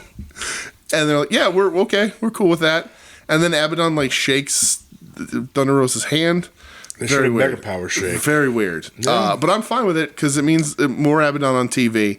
And again, I understand Abaddon's ability. I hope Abaddon never listens to this show because I'm legit a fan of Abaddon. I just think there's some lacking in there. It just needs to get better. In the Xylee category. No. Okay. So how dare you, sir? The Acclaimed are back. I just thought everyone that got attacked by the Devil's minions were dead until this got over with. They're back, but they were like, I guess we'll just wheel them out. Yeah, they're back. They're pissed off. Yeah. Max Caster says, MJF, we're not your friend anymore, or something. I still like you, but we're not friends. Yeah, and they challenge anybody to a fight. And Top Flight and Action Andretti answer. Yes. So that's on Collision because that's the wrong lesson we've learned from these tag matches. That's a fact. So then you have Orange Cassidy. Like Top Flight. Yeah. I like the pairing with Andretti. It doesn't have him just be like, the guy that beat Jericho. Right. Orange Cassidy. Yes. Going up against the bounty hunter Brian Keith. I thought this was a hell of a piece of business. Listen, man, Brian Keith comes out to Still Tipping. Mm-hmm. Okay? How do you feel about Still Tipping? I don't know what that means. Come on. What about Slim Thug? Nope. Mike Jones? Nope. Paul Wall? Nope. Dwicky, I'm sorry. B-Ball Paul? No, not B-Ball Paul. Oh. He is out the mud, though. Dwicky, I'm sorry. I try with him. I don't know. These are people? These are... Just doesn't work, I guess. You're not still tipping on fofos? I don't know what any of that... 281-330-8004. Hit Mike Jones up on the low because Mike Jones about to blow. Are you going to get canceled? No. I don't know. Back then, hoes didn't want me. Now I'm hot hoes all on me. So did Tony Khan have to pay for this song? This is a known song? Yeah. Okay. Yeah, it's a known song. Okay. What gentleman performs it? Slim Thug. Mike Jones. Mike Jones is a very simple name for... And Paul Wall, What'd It Do? Oh, okay. What'd It Do? God damn it. Amen. Oh. Are they like a group? There's three men that traveled together? No. Are they group? Did they do other songs together? Who's the main guy on this and who's the featured artist? They all have a verse. Okay. But I think Slim Thug. I think Slim Thug does the chorus. That's what I'm saying. If this was to have a video on MTV, who would all of them? They all have a feature. They go in order. Slim Thug, Mike Jones, Paul. They just list it that way. It's not like Slim Thug featuring Mike Jones and B-Ball Paul Wall. B-Ball. You don't remember Paul Wall with the grills? No, dude. I have no idea. Sipping on candy paint. What's it? Still tipping? Yeah. Still tipping. Tipping on fofos. Come on. This hurts my heart. Kincaid, and I apologize. Just fucking down south fucking Houston rap, brother. Okay. H-Town. What it do, baby? Okay. That's all right. Yeah, it's okay. All right. So, Orange Cassidy. Orange Cassidy, Brian Keith. I agree. Match is really good. Yeah. Brian Keith... I like when he did that. It's in Hustle and Flow, the movie that I haven't seen. That's the fucking whitest you've ever sounded. It's in Hustle and Flow. It's in Hustle and Flow. I remember hearing about that movie. Oh, Lord help me now. This match is really fucking good. I agree. As you said, a good piece of business. Oh, it was to help promote Swisha houses? I don't know what that means. Just stop. What's going on? Last week we talked about Trick Daddy. Uh-huh. Now I'm talking about Slim Thug, Mike Jones, and Paul Wall. Oh, no. All right. Oh, tipping means cruising. Of course, if you said, I would have knew that. Still tipping. Right. It means still driving. That's what it says here. Are you on like Whitepedia.com or something? What's happening right Not now? just regular Wikipedia. That's Whitepedia enough. All right. So, this match is fucking awesome. I agree. Brian Keith, I believe this was in Texas. He's from Texas. Getting a lot of BK chants. It was supposed to be Chamillionaire. Chamillionaire, huh? That's It how was that's supposed said? to be, when I was saying Yeah? it, I knew that was wrong. Yeah? But apparently there was beef. Chamillionaire. Apparently there was beef. Listen, you don't pronounce charm carm, buddy. It's chamillionaire. No, it's not. Sure is. Charisma. Terry Funk taught me that. The last verse was given to rapper Paul Wall after a feud between Paul Wall and Mike Jones and fellow artist Chamillionaire, resulting in Chamillionaire's departure from Swisha House. Do you remember the Chamillionaire song? I know the name, but I have no idea. Riding Dirty? Oh, that's him? Yeah. Weird Al did White and Nerdy, see? Oh my god. I remember. I know what's going on. What is happening? I know what's going on. Was it Crazy Bone or Busy Bone that was in that song? It's Crazy Bone. I thought it was Crazy Bone. I didn't read it here. I remembered because I'm. Oh, yeah, that's what it is. I'm up to date on I'm up on things. I'm up on. I'm not only up on things. I'm also up on thugs, and Bones and Harmony. Jesus Christ. All right, moving on. Oh, Chamillionaire worked with Lil Flip, Slick Rick. Apparently, I don't know. I remember Slick Rick. I don't know what's happening. Just be happy I didn't do a Slick Rick impression right there. Yeah, go ahead, do one. Nope, not Why? gonna happen. Why? Nope, not gonna happen. Why? Because I probably have a pretty decent Slick Rick. It Try probably it. sounds a lot like my Keith Morris, though. Not doing it. Oh, man. I love Slick Rick. I do love Slick Rick. So, FTR comes to the Yeah, ring. what the fuck are we talking about? What just it happened? was OC Brian Keith, but Okay, that was a really good match. That's gone. I now. really liked that match. That was fun. You can't. You're gonna have to put it together like a playlist of like Southern hip hop for DJ. You're really please. not. Come on, I'm not man. going to listen to there's it. so I'm much not good even that shit. opposed. Really. I listen to some hip hop. I listen to the rap. I listen to the rap music. You guys ever hear of Little Wayne? Hippity hopping and the bippity bopping. That Snoopity dog. Right. I got that new hot flute record that came out. That's not true. I didn't get that. But I did see that What's Outkast is considering doing a new record, and I'll be very happy about that. I don't know if I would be at this point in time. Leave it alone. You're Yeah. You're That's true. You can you're only pretty lower fucking flawed. you can It's only like- lower your average, right? Yeah, no matter what you let's- do. That's Let's true. leave that That's alone. true. Your catalog is almost spotless. That's so, true. All right, FTR comes to the ring. What number we're at? FTR FTR. into the ring, and Okay. House of Black pops up on the thing, Yeah. and burns a picture of FTR Bald's family. Sure does. They don't talk about my family. Because FTR has no friends. Yeah, and they love pointing out how they have no friends. And then House of Black says, "We're your family now." yeah, you don't have a choice. Right. So Texas Street Fight, Okay. Willow and Chris Statlander Yes. against Mercedes Martinez and Diamante. Cheers to Statlander and Willow. Mm-hmm. Cheers. Cheers indeed. Doing things right. I agree with that. Just it's talking about flawless batting averages.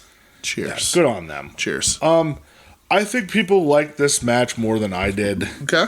I thought it was okay. Oh, I thought it was a lot of fun. For like Yeah. I look at the other like ladies street fights that they've done. Yeah. Obviously the first Britt Thunder Rosa was fucking nuts. Right. The second Britt Thunder Rosa was nuts. Yeah.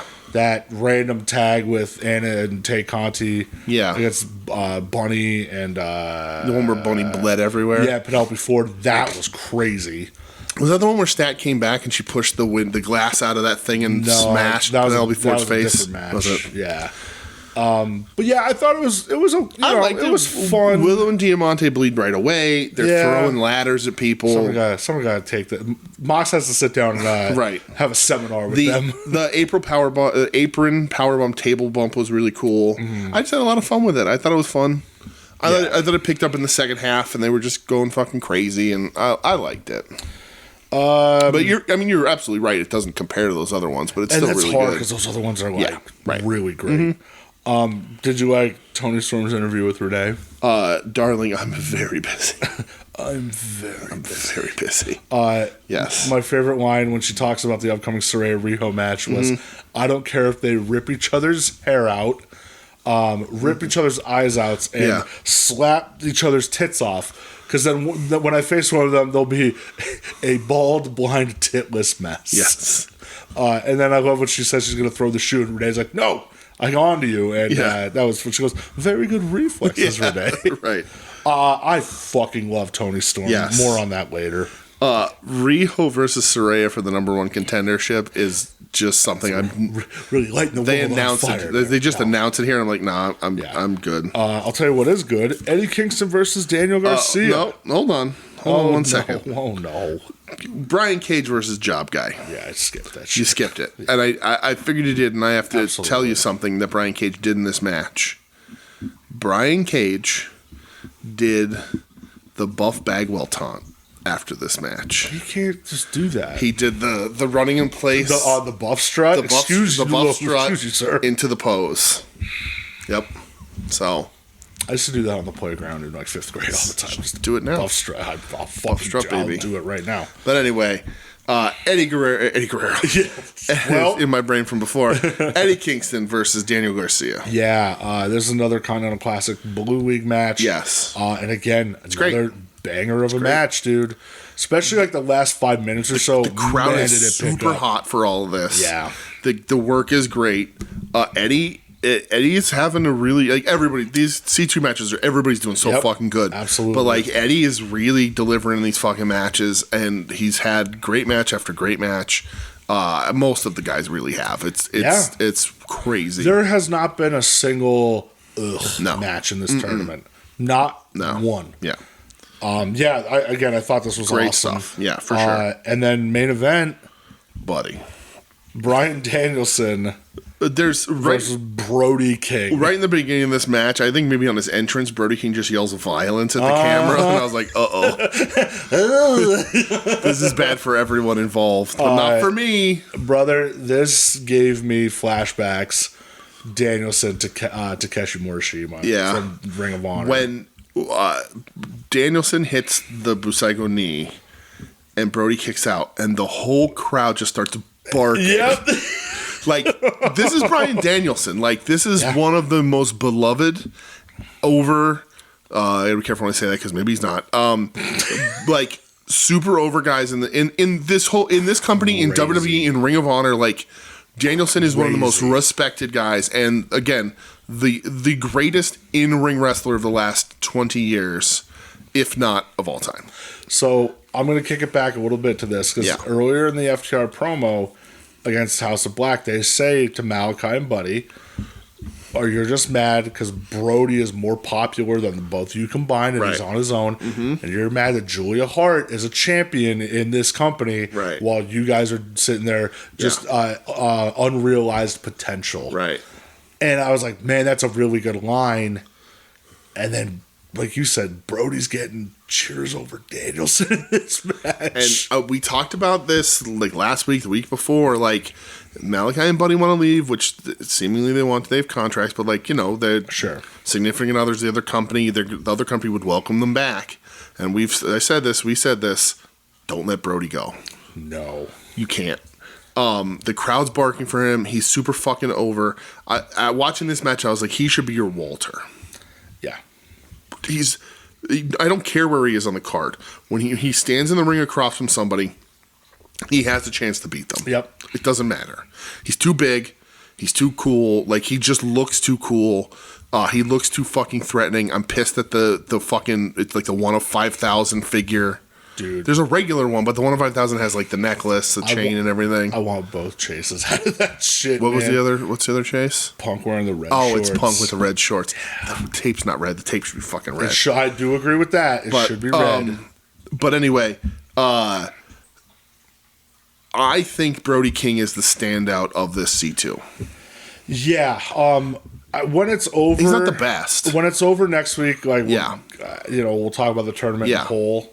But yeah, man, he has upped his game another level. Right. You know, we said a while ago, out of all the people in the House of Black, he was the one getting the reactions, really. Absolutely. And that bark it's fucking over. It's fun for the crowd. Yeah. Like you said, him just screaming violence is terrifying. I think he is one match against Garcia. I think he loses to Garcia. I agree. That goes to a draw. Right. I think this is going to be Garcia's sort of thank you, and snap you out of shit. Yeah. Brody can take the loss here. It doesn't matter. But, Brett, I want to ask you a question about this match really quick. I want you to predict, because you know me pretty well. You would agree. What's my favorite thing that Brody King did in this entire match? I don't know. No? The forearm chops? When he kicked out at 3 1/4. Oh, yeah, that's right. Yep. Wrestlers don't do that anymore. And you know who? I guarantee who told him to do that. Dragon. Absolutely. Yeah. Dragon beats the shit out of him. Dragon wins. But it's like less than half of a second. It's 3, but fucking barely. Yeah. And that shows that he was beat, but you ain't gonna beat him that way again. No. It was very close. Barely.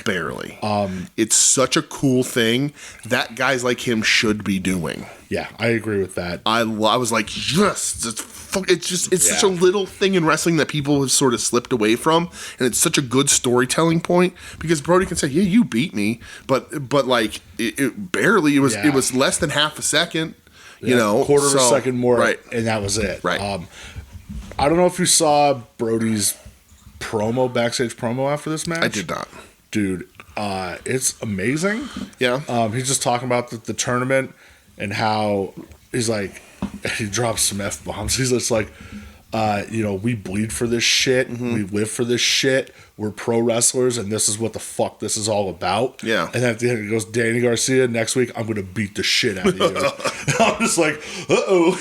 Well, and that's going to be, like, him and Dragon was a size disparity, but because Garcia's like a slimmer dude. Yeah. I think Garcia gets the win though. Garcia had a good one as well, his promo backstage, and Daddy Magic comes and fires him up. Oh, yeah. Yeah. So cool.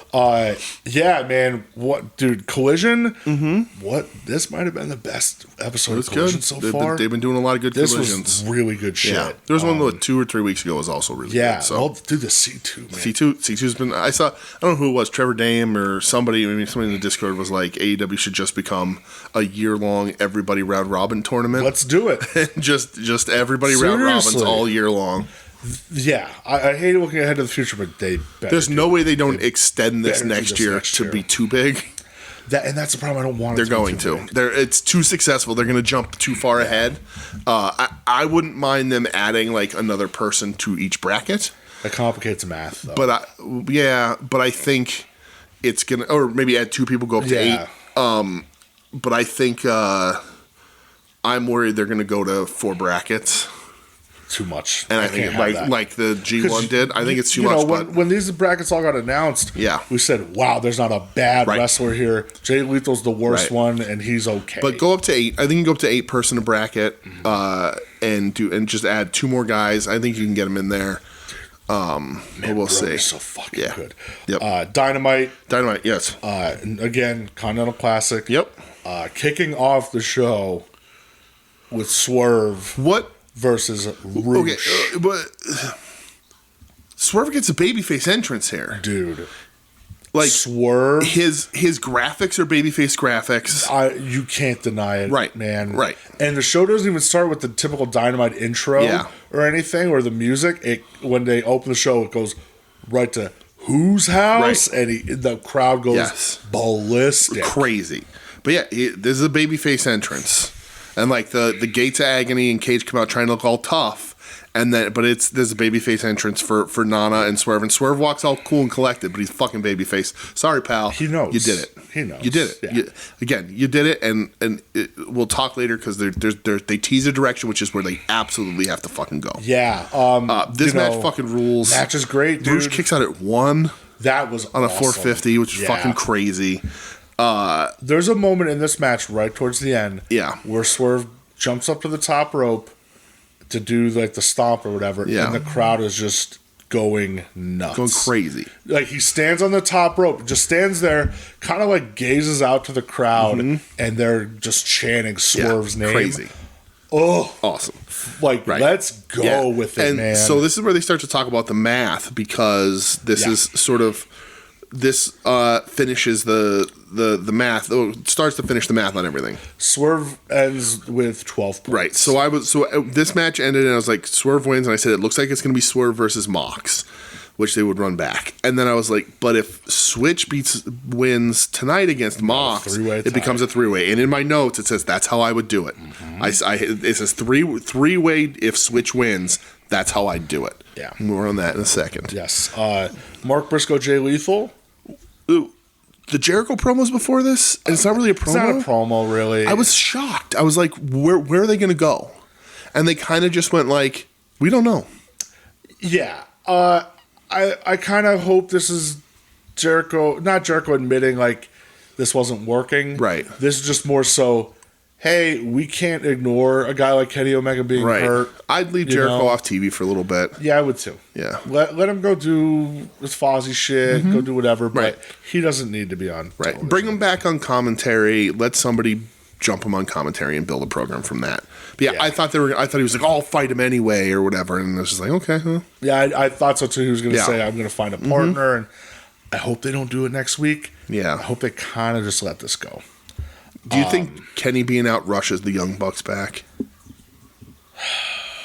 Do you think they're going to pull that panic button and be like, we can't be completely eliteless on these shows? I do think so because the majority of the past month and a half has been Continental Classic. Yeah. After World's End, the tournament's done. You have to go come back to some more storyline stuff. Right. But, Okay. So yeah, Mark Briscoe, Jay Lethal, again, like you said, Yeah. we're just fighting for honor here. Right, fighting for honor. This is really good. I thought this is Lethal's best match in this tournament for sure. Yeah. Mark has been consistent throughout. Yeah. A lot of great stuff. Good for Mark getting the win. When Mark won, I yeah. kind of, him saying, I'm never going to tag with anybody again, just Right. myself. Yep. I'm a singles wrestler now. Yeah. And them putting over this is kind of his rookie year as a Yep. singles I think wrestler. it's really smart. I agree. Very smart. And I think it does build to him winning something in the future. I hope so. Some sort of title. Maybe he wins the Owen Hart Cup tournament. Maybe. Yeah. I think that would be pretty, Right. like a nice little accolade for him. Yeah. Because Mark Briscoe's so good. He's so fucking good, dude. It sucks what it took to get him here. Of course. But I love every time he's on. I'm not smiling. Yeah. I'm just like, oh man, Mark, Yeah. fucking good. He's Cool. another guy, yeah. When you see it, again, similar to like Kevin Von Erich, I'm very happy. Well, and he blends all of his wrestling together. Like Absolutely. he has little comedy bits, but he's also a really good wrestler. Yeah. He can hit hard. He can do crazy shit. can do everything. He can do everything. Yeah. And he's able to mix it all and blend it all really well together. I love watching Mark Briscoe. Yeah, I agree, man. Yeah. Hey, shout out MJF for getting inducted to the Jewish Sports Hall of Fame. Yeah, I good thought for that was a him. very nice little accolade. I'm happy Absolutely. they did a video package about it. Very cool. Yeah. Into this devil shit. Samoa Joe comes out, calls out, says questions if Max is the devil, calls Max out. Then we get like 20 minions, 20 devil ninjas. Yeah. I thought Max's promo in this was better, like live. Yeah, because he was just serious. Right. I think it's the one of the better live mic promos that he's done. Yeah.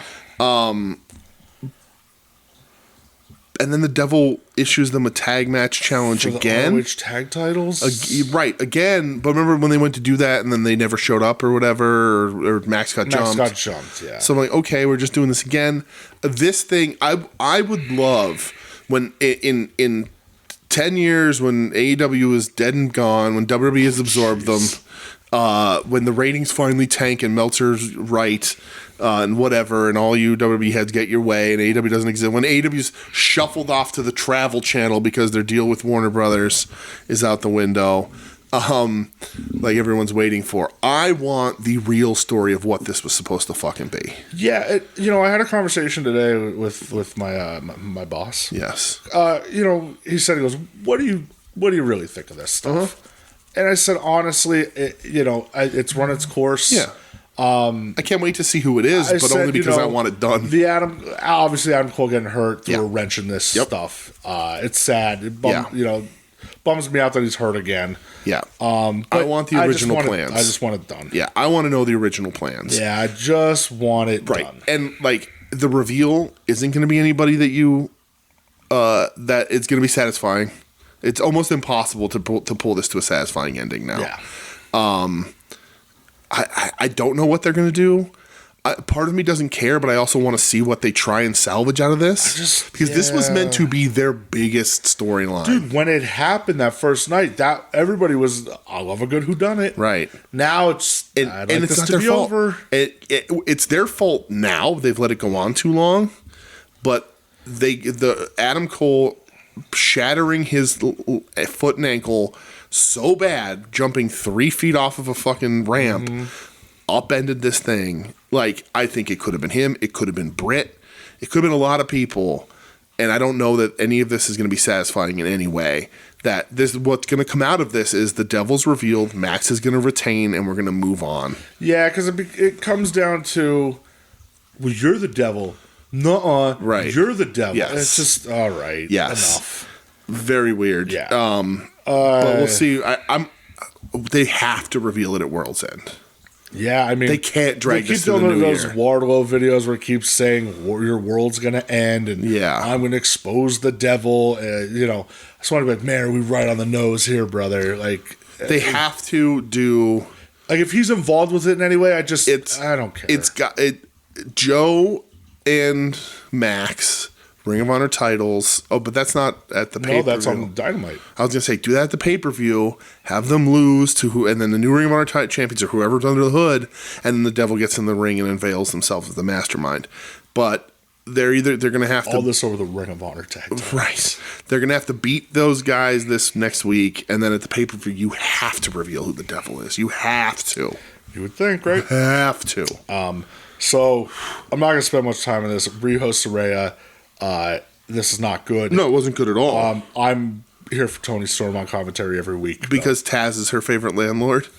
The human duplex machine. She said that, and my brain just started rifling. Hilarious. And when she says it to Tony Schiavone, boy, when Sting's around, you really don't have anything to do you? Yeah. And I loved her confronting Riho at the end, and then Mariah May jumping in the ring and hitting Riho with the belt, and Luther carrying her out of the ring. And Tony's facial expressions at Yeah, she's Mariah fucking May great. were amazing. Yes. Tony Storm, what a fucking treat she is. I look at people like her and Swerve, Yep. and even the Roddy stuff, and I go, man, you couldn't do anything better with them Right. in WWE. Yeah. That's Right. it's nuts It's weird. to me, but you have For sure. It's also where we're getting OC versus Rocky Romero. Like, the international title's a little listless again. Like, you don't really know where this is going. It's rudderless. It's true. Like, it's great that OC has it, but Sure. if he's not having meaningful matches on TV for it, it loses its luster. And then when he loses it, everyone's like, okay. Yeah. It's like, have him lose it. Get him a program to lose it. Because then. him and Mox, they really built that shit up. The story was told, right? Yeah. So OC can lose it now, but it's Yeah. not going to be to Rocky, No, it's definitely not. right? So Did you like Christian's statement? yeah, hilarious. I was laughing when he said, Shivani, you better say this right. I'll slap the yellow off your teeth.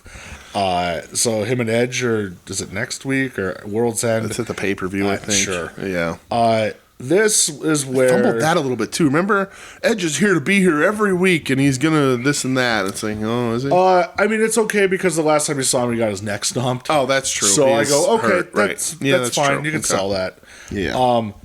So this is where you have the backstage a little bit with Swerve and MJF. Yes. So they have the thing. Max walks away, finds a mask on the ground in front of the Mogul Embassy locker room. He assaults Prince Nana, and how dare you, sir? Absolutely.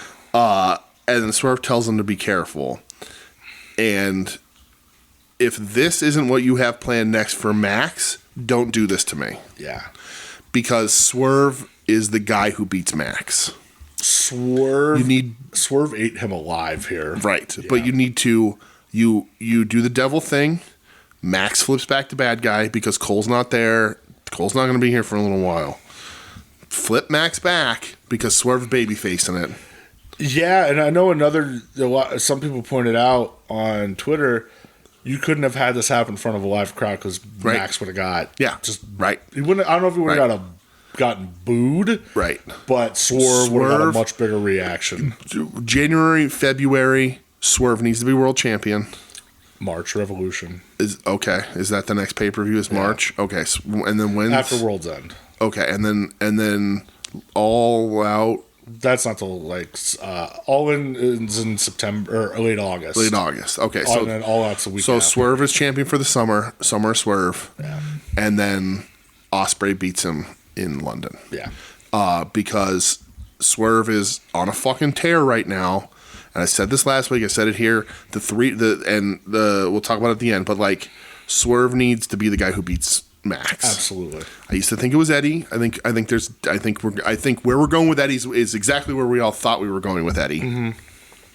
Swerve beats Max. Swerve has a good run, and then Swerve Ospreay blow the fucking roof off the place in London. Place will be. It won't even have a roof. I'll say they're going to put a roof on over Wembley so that it gets blown off. Yeah, that would be that you have to. You have to.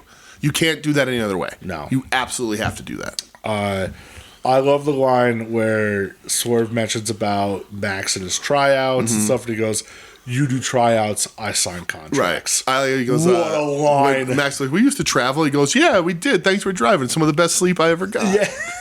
Yeah. And then, Nana pulls Swerve into the... Well, Joe comes around the corner. He's just like, hey, what's going on here, Mm-hmm. And then Nana pulls Swerve in and goes, I got to fill you in about Collision last week. Yeah. And I rifled through my notes and I was... I don't know anything that happened. Like, okay, you said Brian Cage squashed somebody. It's the only thing that involved them. Yeah, so who knows what that's about. Oh, who knows? Yeah. I like that, like Swerve says, like, you keep your mind about my property. Like with Nana, yeah. Dude, yeah. Swerve is... For sure, go, dude. brother. The path is so fucking clear. If you don't do it, you're an idiot. Yeah. Like... They know. It's Max to Swerve. It has to be. Tony Khan has to know. Has to be. Swerve at all these football games. Right. Swerve at the stadium with the cheerleaders of Jacksonville doing the dance and shit. You're building his profile. Building his profile. More. You have to, dude. Oh my god. Since the day he stepped in this company, everyone was like, holy shit. Like, why wasn't this guy being used right? Has to do it that way. Yeah. Have to. And then he has a really good couple-month-long run. But I'm a little nervous. Yeah. Because Keith Lee... Oh, he did, yeah. That's what it was on Collision. He says to Nana, tell your boy... Oh, no. Do not. Absolutely not. Absolutely not. Unless Swerve wins Swerve wins the Triple Crown and Keith Lee challenges him for it. See, that's so that's the other thing. Let's talk. So we got. We'll wait. Let's talk about that at the end. All right. So Roddy Commander. I thought that was very good. Commander takes that sick flip bump on the end of Heartache. Where instead of taking it on his back, he flips and takes it on his front. Roddy Strong, Messiah of the Lung Blower. Oh my god, dude! Yeah, I love Roddy. Crazy cool. Good match. Yeah. Takes that extra flip on what's supposed to be backbreaker. Hilarious. Yeah. Roddy get interviewed with Renee afterwards. Renee really has what a great addition. Dude, I say it all the time. She is so underrated. Yeah. Remember when it used to be Marvez doing all that shit? Yeah, thank God. It's an old fathead. Fathead. Main event. Mox Switch. Yeah, dude. So they talked about if Switch wins, it's a 3-way. If not, it's Mox Swerve. And we just saw Mox Swerve. And here was my fear. So this match is very good. I like this match a ton, right? And we just had Mox Swerve and Mox 1, which we didn't think was going to happen. And so if Jay White loses here, we get Mox Swerve again. And I'm like, shit. If they run that back, Mox ain't beating him twice. No. Like, so then it's Swerve Eddie. And I'm like, and then Swerve's beating Eddie. And I'm like, so then Swerve is this Triple Crown champion. And I'm like, while if it's not Eddie, I would want it to be Swerve out of everybody. It's too small. It's too, you can't. He's beyond it. That last night, him and MJF face to face showed that's the direction. He's beyond it, right? You have to do that. So Switch wins this match, which forces the 3-way, which is so smart, and which is the reason why I would do it, is because Mox can win, get his win back over Switch without ever bothering to take any heat away from Swerve whatsoever.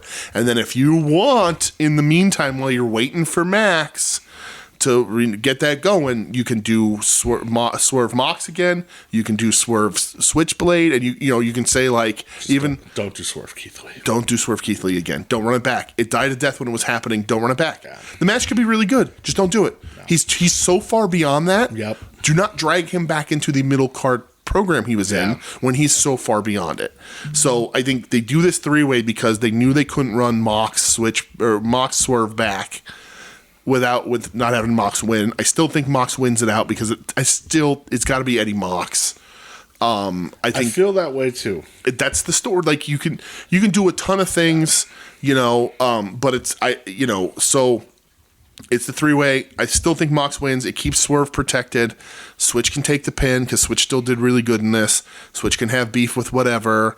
If you want to do, if Juice is ready to come back, or even not, you can do Switch and the Guns against BCC. Tons of shit you can do and run around there. Yeah. But I still think Mox wins, and then because there's a good chance that Mox wins this New Japan, Universal International Mars Championship, whatever the fuck they're calling that. Mox ain't winning that. Finley's winning it, but let me have my fucking moment here, pal. Sorry, it's almost Christmas. You're gonna break my heart like that. Sorry. But because that's there, I don't even think they hint at putting the Triple Crown on Mox. No. I think he gets to the finals and then he beats him because the story there is. There's the story, yeah. So the jump ahead, we have that's the end of this blue bracket. We have the gold bracket left. That was the gold bracket. Oh, that was gold bracket. Yeah. We have blue left, which is Eddie versus Andrade and Dragon Claudio. Yeah. And so Garcia Brody. and Garcia Brody. So if Brody wins, he's in the final. So Garcia plays spoilers there, whether it be a tie or a loss. Yeah. Dragon and Claudio, I think, goes to a tie. I think so too. Because you do a tie in here, and because they're both Blackpool Comic Club, you don't want one over the other. I think you go to a draw there. Dragon still wins. Eddie's in second. Eddie gets to vindicate his win against Dragon, which was weeks ago, so you can easily run that back. Yep. And then it's Mox wins his. It's Mox Eddie. It's Mox Eddie because Eddie beats Claudio and Dragon to get there. Mox gave up on Eddie's back when he was coming after Claudio. Never had his back. Yep. And Eddie can bring that right up on commentary and be like, "Listen, we were friends. We were best friends. Remember when we stole the Young Bucks' fucking shoes? And this is how you treat me." And now you're in my way for my dreams, and you think you're gonna walk in here and be able to do this without having my back? And Eddie's gonna crush the shit out of that fucking promo. Mox is gonna do a crazy promo back in the fucking stairwell, and they're gonna bleed in the stairwell. And they're gonna bleed everywhere on that fucking pay-per-view. Yep. It has to be that way. It has to. I know that I've built it up, and I'm gonna be crushed if it doesn't happen. It has to be that way. It has to be that way. Yeah. If Swerve wins and Swerve, I'm not going to be upset that Swerve wins this Triple Crown. It's just too small for him. You know when you said that weeks ago, I was like, yeah, you're right. Small. You're 100% right. Too small. Too small. I love Eddie, right? And for the longest time, we've on the show and we've said like Eddie should beat Max in New York. It's the way it should be. That shit has changed. Yeah. I think giving Eddie the Western Triple Crown is such a cool symbol for him. Yep. He gets 3 titles when he was told in his career that he would never have fucking one. Yeah. Right? And you got plenty of time with Eddie. Eddie can come back. Eddie's super fucking over. That crowd goes crazy for him when he's in that fucking ring. Absolutely they do.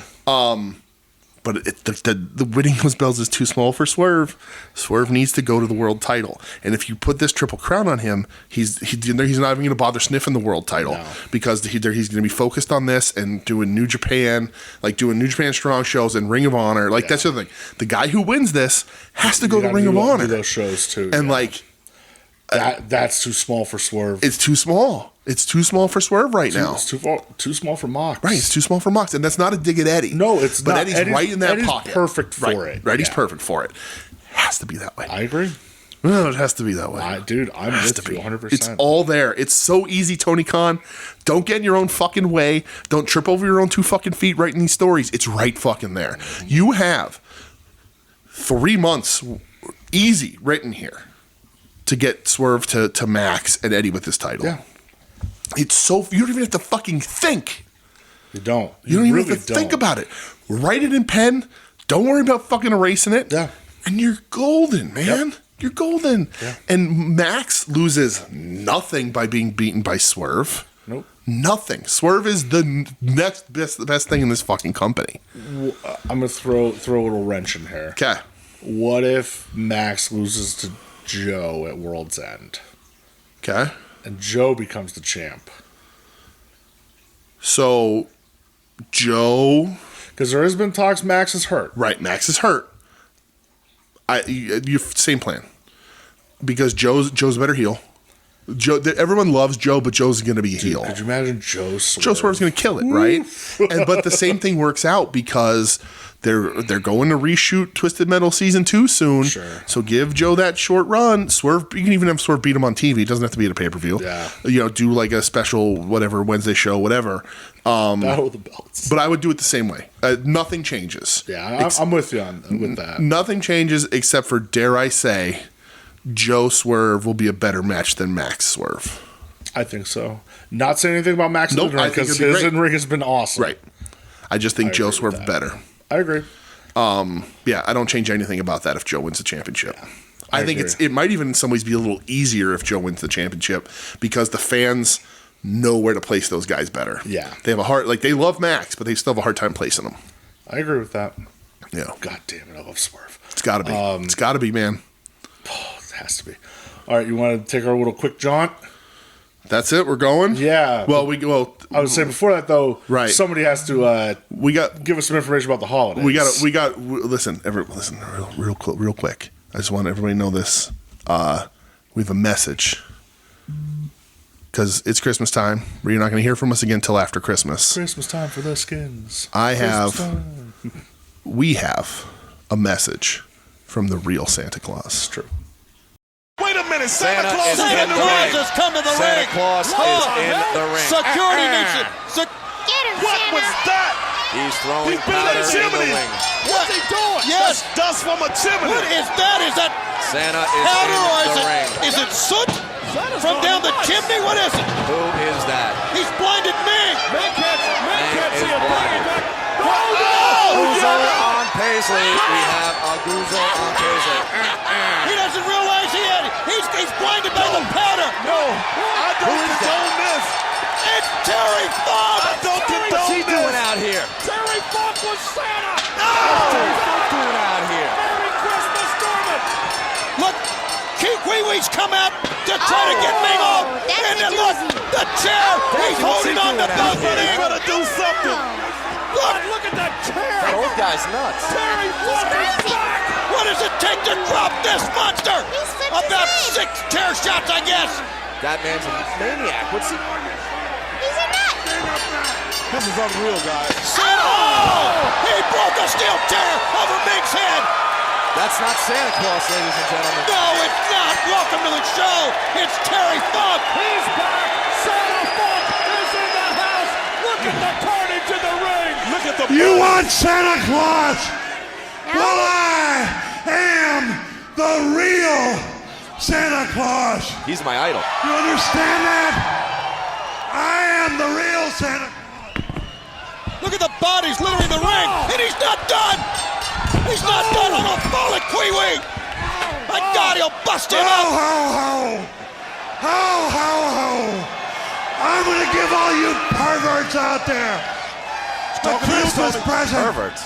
I'm going to give you 11 hoes.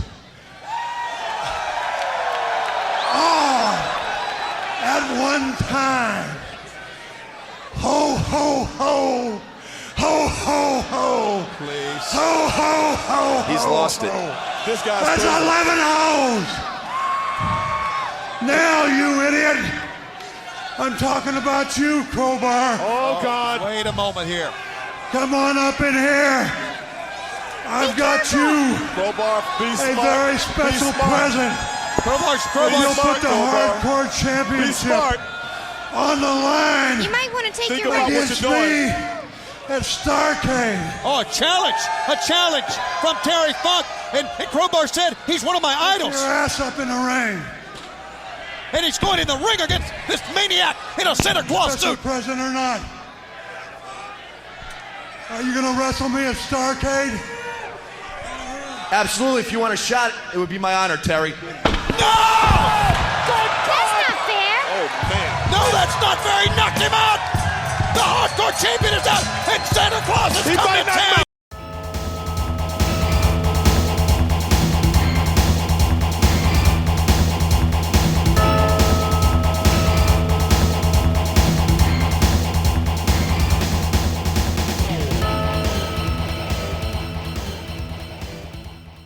Hey, here we are. We're in Japan.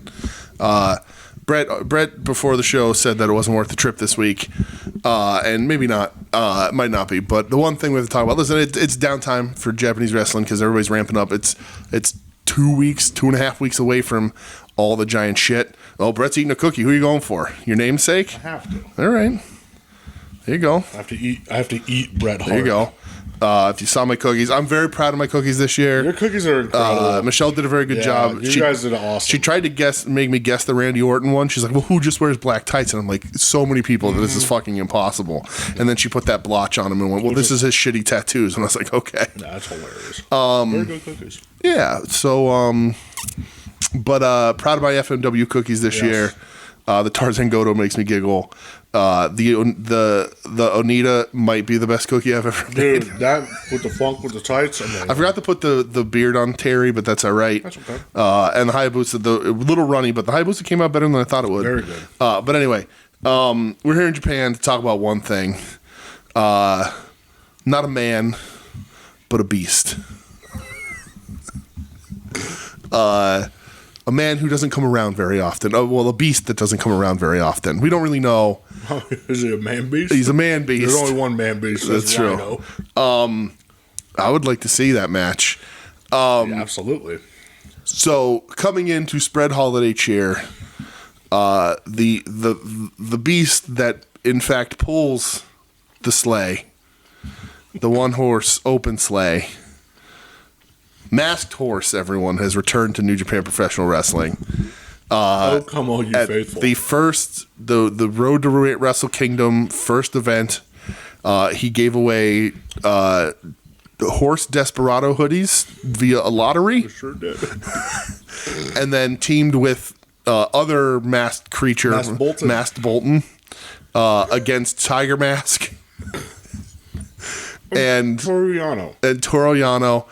Commentary had to explain that while Masked Horse is a man who was abandoned by his parents, raised by horses, abandoned by those same horses, and then taken in by a professional wrestler. Mm-hmm. Tiger Mask is not a tiger. He's just a man under a mask. He's just a man in a mask. Yeah.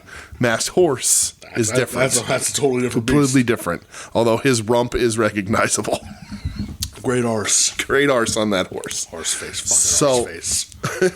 So Masked Horse remains undefeated. Yes. It beats Tiger Mask 4. Sure does.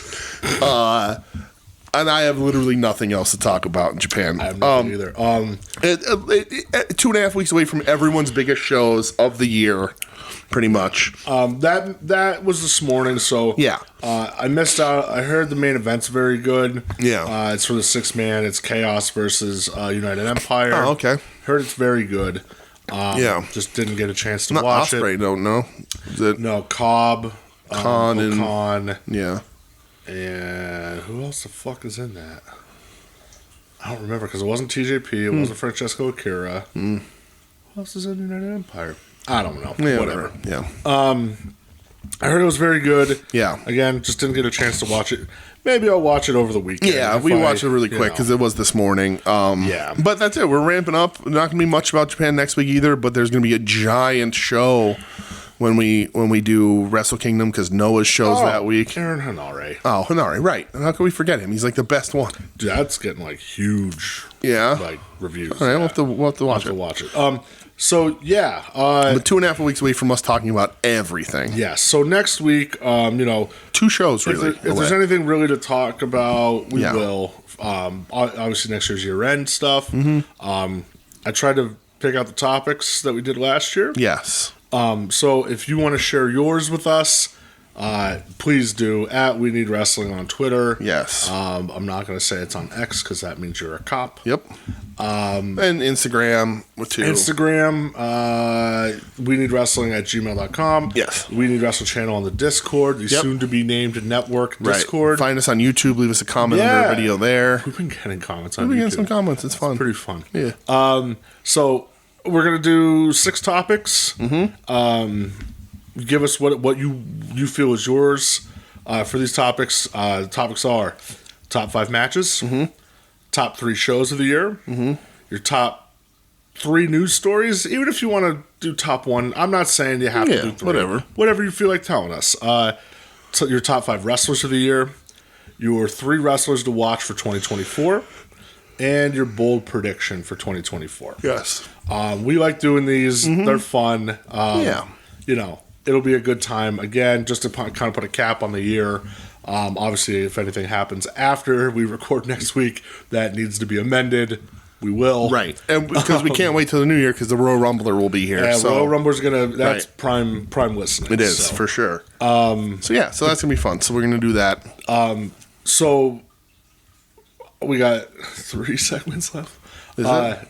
Did you buy anything this week? Did I buy anything this week? The Junk Shop Dog Terry Funk, I think, was a purchase this week and a ship this week. I think so. I think it was over the weekend. I got my Terry Funk FMW Terry Funk from Junk Shop. Thanks to J&J Figures. Shout out to those guys. They've been great. They Get your Raja Kong in. get to Aja Kongs, and I've talked to them about that. But literally bought it in the morning, was sent ship notification at night. Quick.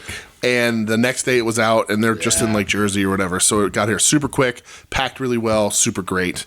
Did I talk about the Terry that's wrong last week? I did. That's been returned. That was received. I didn't get my refund yet because they get say like a couple days or whatever. But that's there. All right. So we'll see how that fucking happens. That bike better fucking do me right. There, my Terry Funk ticket came in. Otherwise, it's been just Christmas shopping. Yeah, I didn't buy anything either. Good. I bought shit for myself. Yeah. That's it. Okay. Didn't buy shit else. right. So, I think it's time for another friend of the show. Okay. Their now annual question. Annual? Their annual question. Or weekly. Yes, I know. Weekly. The yearly question of the Your week. weekly question of the week. And now the Tim Taylor question of the week.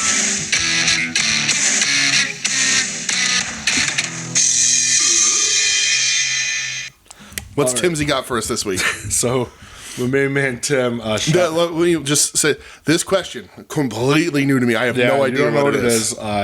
Tim. Tim doesn't text me. Nobody sends me any messages, so I don't get. I'm not a cool kid. Do you want to be in on this? Not really. Oh, what the fuck, man! you can't cry wolf. Yes, I can. You're not allowed. Tim, part of TNM shows. Yes. TNM Sports. Tim and Marcus. Yes. Sports Final Worldwide. Wrestling Place. Viewer's choice. So he asked a non-wrestling related question. Okay. So since it is Christmas time, It is. what is your Mount Rushmore of Christmas movies? Oh. Yeah. Okay. Mount Rushmore's 4 people, right? Yeah. I had to look that up too. It's 4. Yeah, it's Washington, Lincoln, Roosevelt, and some schlub. Jefferson? is it Jefferson? I don't fucking know. Jackson. I don't That's fucking know. bad. That's real bad. That's bad. It's real bad. Listen, we're not a history podcast. So Tongue screaming. right, I think it's Andrew Garfield. I think it's Hoover. It's William Henry Harrison. I'm pretty sure. It's Van Buren. It took a long time to get the sideburns into the marble. James K. Polk. Right. So, all right. Do you know, or because I have mine in no particular order. Okay. Do we Christmas movies. Christmas movies though, right? Yeah, Not movies. okay, because I do have one of my favorite things. Well, I guess that counts, but it was a TV special, so I won't count that. But I will count the other thing as a movie. Yeah. If you want to go, I do. Okay, go ahead. Home Alone. Okay, great. That is one of the only movies my grandmother liked. She wasn't a movie person. Okay. She loved Home Alone. I have good, fond memories of watching that with her. Yes, And it's hilarious. it's great. So I was just telling Michelle the other day because we were watching 2 on TV, and I was like, Daniel Stern does not get the fucking love that he deserves. dude, he's amazing. I love Daniel Stern in a lot of movies. He's in Chud. Like he's a really funny dude. Rookie of the Year where he's the fucking equipment manager. He's fucking hilarious. So funny. He does so much heavy lifting. Was Like he, everybody. was he in Bushwhacked? He is in Bushwhacked. Yeah. Bushwhacked's a funny movie. Fuck yeah, Bushwhacked. So, he does not get the credit. Like, everybody fucking delivers in this movie. Everybody's chewing scenery and just being fucking crazy. But Daniel Stern in both of those movies is so fucking good. Yeah, I agree. He steals everything that he does. He's fucking great. But anyway. So that's one. Yeah. Oh, that's part of it. Home Alone. Number 2, or whatever. Bad Santa. Okay. I've actually never seen Bad Santa. Oh my god, I love how fucking filthy Joe Bob, or not Joe Bob, Billy Bob Thornton is. Yeah. What a piece of shit in that movie. The dog jacker. Dude, it's so fucking funny. Yeah. That kid is, do you want some sandwiches all the time. Oh, it's so I've never seen it, yeah. Oh, No. and Billy Bob just freaking out. He's like, you fucking with me, kid. They made a sequel to that, didn't they? Yeah, Is it Bad Santa? Santa? Is it? I never watched it. Did they make 2 sequels? I don't know. I don't remember. I will say, just because it feels like a stock answer, but just from watching it so many times, Christmas Story. Yeah, sure. Classic, feel good movie. Yeah. And then I will say National Lampoon's Christmas Vacation. Okay. Classics. I don't need any fucking Krampus is fun. Krampus is very good. But yes. it's right. That's very different. Yes. If I'm talking traditional Christmas movies, that's what I'm going with. So, in no particular order, but Santa with muscles. Right, Santa's Sleigh with Bill Goldberg. Goldberg. So for me, have to watch it every year on Christmas Eve or Christmas Day is Muppet Christmas Carol. It is the single best adaptation of Christmas Carol anybody's ever done. It is one of the best Muppet movies. I really honestly think that movie is pretty fucking perfect. And I saw a really great thing that said that the reason why that movie is so good and Michael Caine is so good at being the only human, well, not the only human, but there's the main human in a Muppet movie is because he doesn't treat it like he's in a movie with Muppets. He just treats it like he's acting with other people. Absolutely. And it's so great. I have to watch that every year. The other thing, Michelle and I traditionally, pretty much every year we've been together, when we put up the Christmas tree, we watch Christmas Vacation. So that's a must. And somehow it takes us the exact runtime of Christmas Vacation to put our Christmas tree up every year. So that is tradition in this house. That's one of the movies my uncle and I watch. It's brilliant. And He's so fucking He's not funny. a big movie guy either. Yeah. But him and I, it's so funny. kind of bonded Chevy over that. Chase sucks, but he was just in Wilkes-Barre. Yeah. He went to Bank and Vine. He had a nice dinner, treated everybody really nice because he was just in Wilkes-Barre touring that movie. My third is, it's sold individually now on DVD as a movie. I think it was a TV special. I'm not going to do Muppet Family Christmas because that was a TV special, and I love that special, but you can't get it anywhere. You can watch it on YouTube with the commercials and shit. But Emmett Otter's Jug Band Christmas. Yeah, I know you're a big Emmett Otter guy. I love Emmett Otter. It's, again, a must-watch. The River Bottom Nightmare Gang is one of the coolest fucking bands. I really love Emmett Otter. It's really sweet. I'm a huge Muppet fan, so those that and Muppet Christmas Carol, they're so perfect for the holidays, and I need them so much. And number 4. So I have an honorary mention. What's your honorable mention? Well, I'm not going to do that. I'm going to do that at the end because it's controversial. Okay. But number 4. Santa Claus and Tim Allen. No. Jingle All the Way. I just showed Jingle All the Way to Michelle for the first time. She hated it. No, she liked it more than I did. Good. And I've seen it before, but Yeah. I'm trying to think, do I own Christmas movies? It's got to be Home Alone. I really love Home Alone. I love Home Alone. I think Home Alone is really, really great. Yeah. I like Krampus. I was thinking I love Black Christmas. The original Black Christmas I think is one of the best horror movies ever. I really do like that movie. There's a lot of other fun movies all around. The Violent Night that came out last year was really good. There's a lot of cool horror Halloween movies or Christmas movies. My honorable mention, and I didn't put it on the list because while it can be watched at any time of the year, it is still a Christmas movie, and that is Die Hard. Sure. And people will argue that Die Hard is not a Christmas movie. Yeah, there's a contingent. And what I will say to you is that if Die Hard is not a Christmas movie, then Home Alone is not a Christmas movie.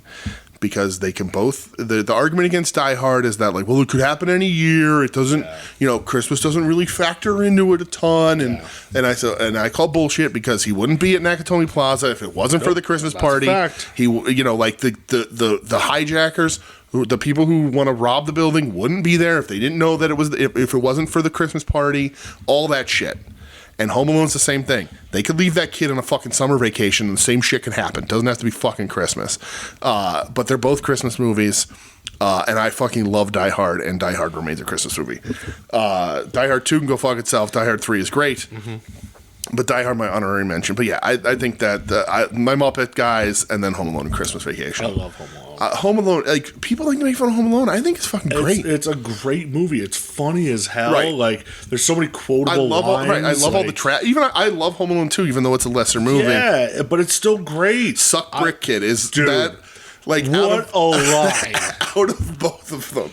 Like, the one has a lot of really great stuff in it, and I love it so much. Suck Brick Kid. It's so funny. It's one of the best lines. Right.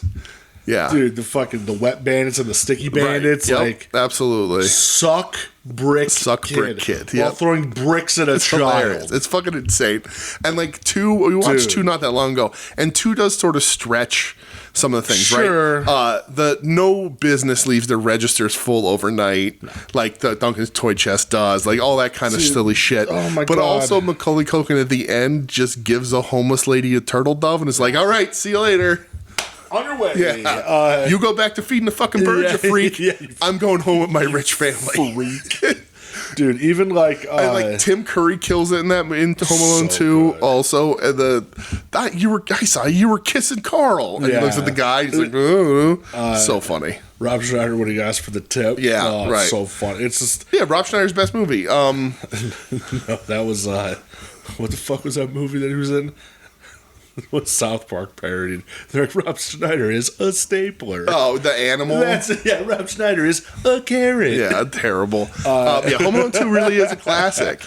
It's really, really funny. Like you said, it's lesser than 1, but man, it's so good. Home Alone 2 is really good. Home Alone, though, the next door neighbor in Home Alone is absolutely the shovel murderer they all think he is. Absolutely. 100%. He ends the movie by almost shovel murdering the wet bandits. He fucking proves his point. Yeah, right. Like, he just proves everyone right. Right, proves everyone right. Hits motherfuckers with a shovel. Right, and his family abandoned him because they figured out he's a fucking serial killer. We gotta get the fuck out of here. Right. Dude, my all-time favorite scene from Home Alone is the spider. Yeah, because of Daniel Stern's face. And the scream he lets out kills me every time. It's so good. I like so much of this stuff, like when he's at the grocery store and the channel lady's like, "You're here by yourself?" And he's like, "Lady, I'm 8 years old." Yeah. He's just such a little shit. It's just so like a whole cheese pizza. Yeah. We have one large cheese pizza. All to myself. Yeah. Yeah, and like, it's just so funny.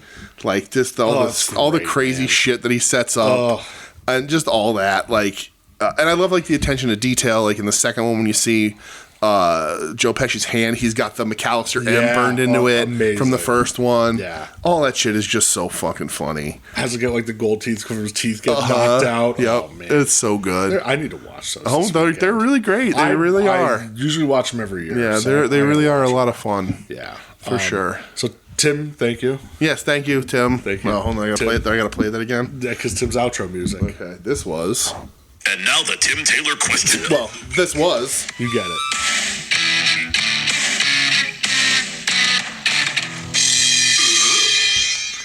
All right. Thanks, Timsy. Tim, you're the man. We love you. Love you, buddy. So, all right. Well, it's time. It's time. It's the last segment. So, because it's Christmas. And we exchange gifts. Right. That's just what we do. Yes. How do you want to do this? I don't know. Do you want to open yours first? Do you want me to open mine well, first? So I don't know what you got me.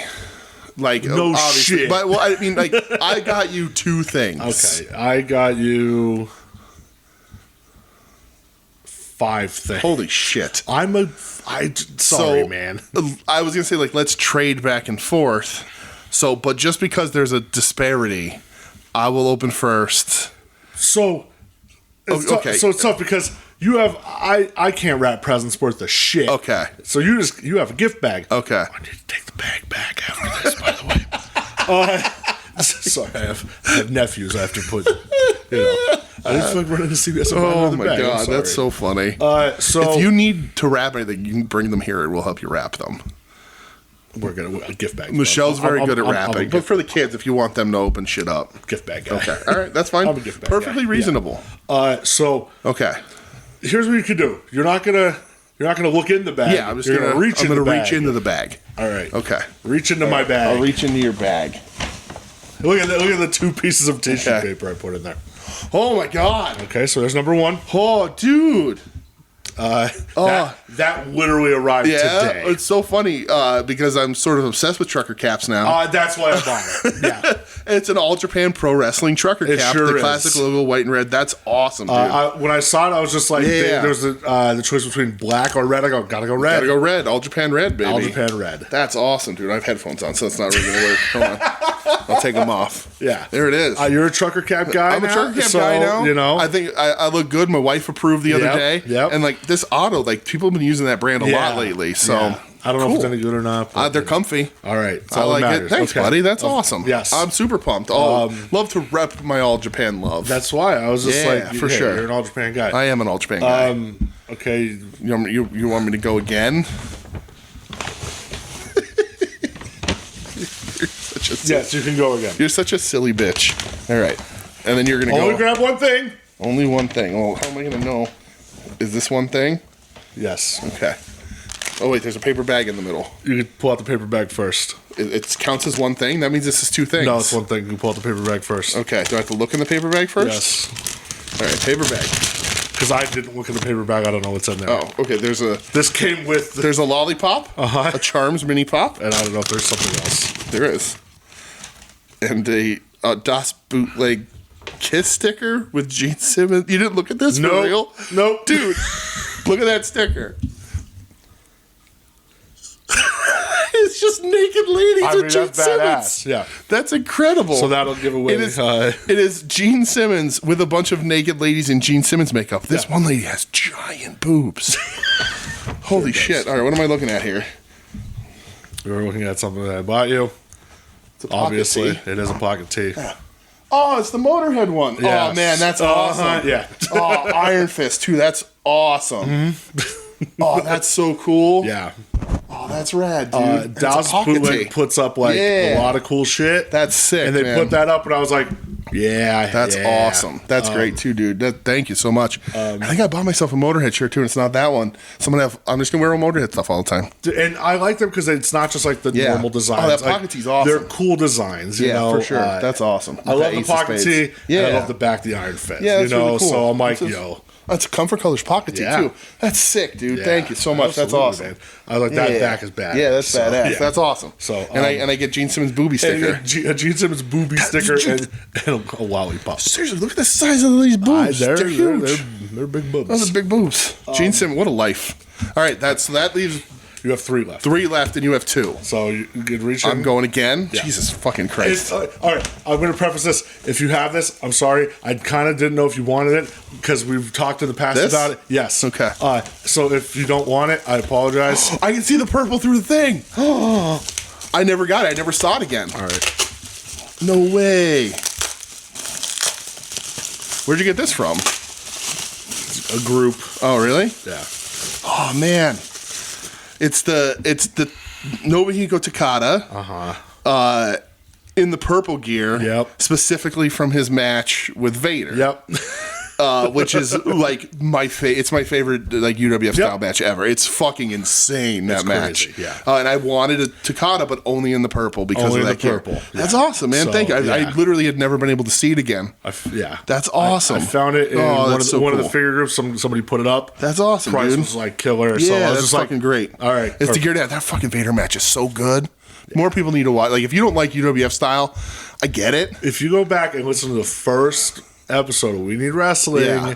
when we changed up from Yeah. Wednesday Night War, when we covered Vader, Yeah. we talk about that match. It's such a good fucking match. That's And awesome. I saw dude. it Thank pop up, you. and I was just like, Yeah, that's fucking killer. I was like, all right, That's we have it. killer. So- All right. Okay. All right. You go ahead. Open the Luller one. I want to save the big one for main event here. Oh, main event. Ooh, So go ahead and open that one this up. is sharp. It is. Am I gonna get stabbed? It is. It's a knife. Oof. All right, hold on. I'm a little concerned about this one too, but I don't think you have it. Why are you concerned? Don't be concerned. Well, What the fuck is it? I definitely don't fucking have this. okay. You fuck. So that fell from the ceiling at Forbidden Door this year. How the fuck, People have them. dude? This is sick. So this is the $1 million Okada book. Yes. This is going on my fucking desk, That's why I gave you this little Oh, frame. I figured you'd want to put it on your man. desk. dude. This is Again, awesome. I don't have like, taking the seller's word for it or whatever. But yeah, I don't give a fuck. fell at Dude, fell I at Forbidden fucking Door. own this now. Yes. Yo, this is So sick. it fell from the dude. ceiling before Okada Danielson. Oh my god. So there you go. Yo, this is so sick. Good. I'm glad you like it. Oh, this is going right on my fucking desk. I was like, did somebody like just send him an Okada buck as a Nope, like sure in with didn't. something? So I wasn't sure, but yeah. So there you go. Dude. There's an official Okada buck from Forbidden Door. He's fucking Rainmaker and Jeff Cobb on the back. This kicks so much ass. Good, cool. Thank you so much. You're the goddamn Yeah, man. buddy. All right. Reach in. All right. Oh, this is so sick. All right. Okay. This. Yes. Yes. Okay. Oh, dude. All right. So Holy shit. this is from Yeah. Pollyanna. Pollyanna put it up. Yeah. Put up their Black Friday. I didn't know what shirt they print on, so if it's Comfort too big, colors. I No, you're good. apologize. I sized up. Yeah. No, you're good. But yeah, it's the I'm in the perfect body type right now where You fit 2X and 3X fit my oddly shaped body. So Yeah. it is the Tokyo Dome Big Egg Wrestling Summit shirt. Yes. It's got the biggest picture on here is Tenryu Macho. Yeah. It's got Hogan Stan, right? Is that who Yep. that is? Baba kicking Barry Darso. I believe so. Yes. Haku and Perfect. Yep. Tiger Mask and Hitman, which would be Tiger Mask 2. Yep. So that's Masawa. DiBiase versus Can't tell. I can't tell, and Boss Man Jake. Yeah. That's awesome. That's a great shirt too. I remember when they put it up. I was like, oh, that's a really cool shirt. And when you said that night, I was just like, yep. Yeah, that's rad. That's So, awesome, yeah. dude. Thank you So, so of much. course, man. That shirt rules. I like the colors on it a lot. That's They do why a- I was they do like, a really yo, cool like, job. Good job. We'll yeah. post pictures and everything too, so everybody can see everything. Good job. Yeah, good job, buddy. Good job. Good job, buddy. All right. All right. You go. So you, right. then me, and we're done. Yeah. This is okay. All right. All right. Here we go. You're making me nervous. Am I? You motherfucker, you. What? Tell everybody what it is. It's goddamn NECA Friday 13th Part 6. Jason lives Jason. It sure that I've been is. looking at for goddamn ever. Uh-huh. You son of a bitch. Oh. Oh, shit. When did you do that at that fucking con? Uh-huh. You son of a bitch. It's signed. Signed by CJ Graham. Holy shit. What is it, 18 kills? Yep. Dude, this is awesome. I've been talking about getting this forever. This is sick. Mm-hmm. Yep. When did you get this? When Shithead? I went over right after Tom Atkins. Yeah. That's why you don't want me to go. You So stop making me want to start collections. So I'll get Dude, you, thank you of so course. much. When he's at a con again, we'll get you there so you can get a picture with I him and all have that. to, man. This in is- gear or whatever, so you don't have to worry about Dude. like an autograph or whatever. Yo, that is killer. The blue on this pops so hard. Yep. Yo, thank you, man. Yeah, Oh so- my god. I've been like going nuts because remember when I was like, There you go. you purposely didn't show me that picture. Uh-huh. Oh, you bitch. So you. he does. So this is he sick. did a thing. So a lot of people do like combo deals at the groups at the Yeah. events, you know. But he was like, buy something or buy an autograph, or he sells autograph masks too. Okay. And he's like, and we do a picture. He goes, we're always going to do a picture. That's Yeah. just what happens. So he pulled me in for the picture. Dude. But he's super nice dude, big dude. Yeah, he's a big motherfucker. Super nice dude. Was really good. Like there was like a kid in front of me in line, and he was like super great with the kid and all that sort of stuff. But he does like the in costume photo ops and shit. So if he's at something again, you can go do that. Yo, thank you so much. I knew you were gonna. I've been. How long have I been contemplating with you? Like forever. Should I do it? Should I not? Yes. Oh. So I mean, I'm not going to tell you what you can and can't do, but you can't open that one. No, so if you want one that you can open, I need another one. Dude, but there you go. Listen, Friday the 13th Part 6, Jason Lives. Right. For some reason, I always talk about it with you. It's a comfort movie for me. For some fucking reason, I don't know why. Yep. It's my favorite Friday the 13th. Yeah. And this is the coolest shit, man. There you go. For real, dude. Thank you so much. This is wow.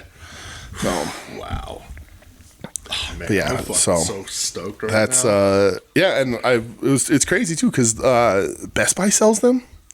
Do they really? Yeah, I got that from Best Buy. See, like I never really go to Best Buy. Yeah. I always go to Target and I never see it because if I saw it, I would have bought it. You know? Yeah. Oh man. So, but there you go. I gotta get a fucking. No, I can't get a box for it because you can't open it up and see the So.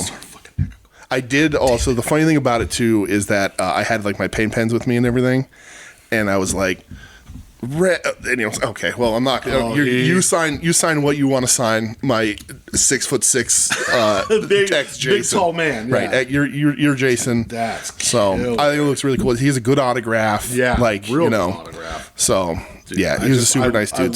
Like it's my favorite poster. Yeah. Like, so next time we'll get you one of them to meet him. But there you go. Absolutely.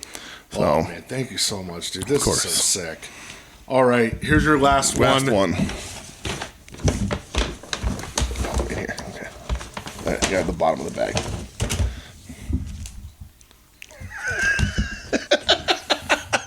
Oh, you're fucking hilarious. Yeah. When did you get this? Did you go back? No. I went to.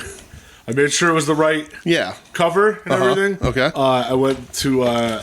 And this is why I was asking you after we left. Oh, you went to Rubber Mallet? I was like, are they like all right? You know? Yeah. You know, this is why. Yeah. I went to Rubber Mallet. Hilarious. Yeah. So all right. I you saw the pain in my eyes. I did, dude. So all right. So this is the Justice League versus Godzilla versus Kong DC comic book. Yeah. But it is the and I'm hoping there's enough light. Is there enough light in this room? Oh, hold on. Let's see.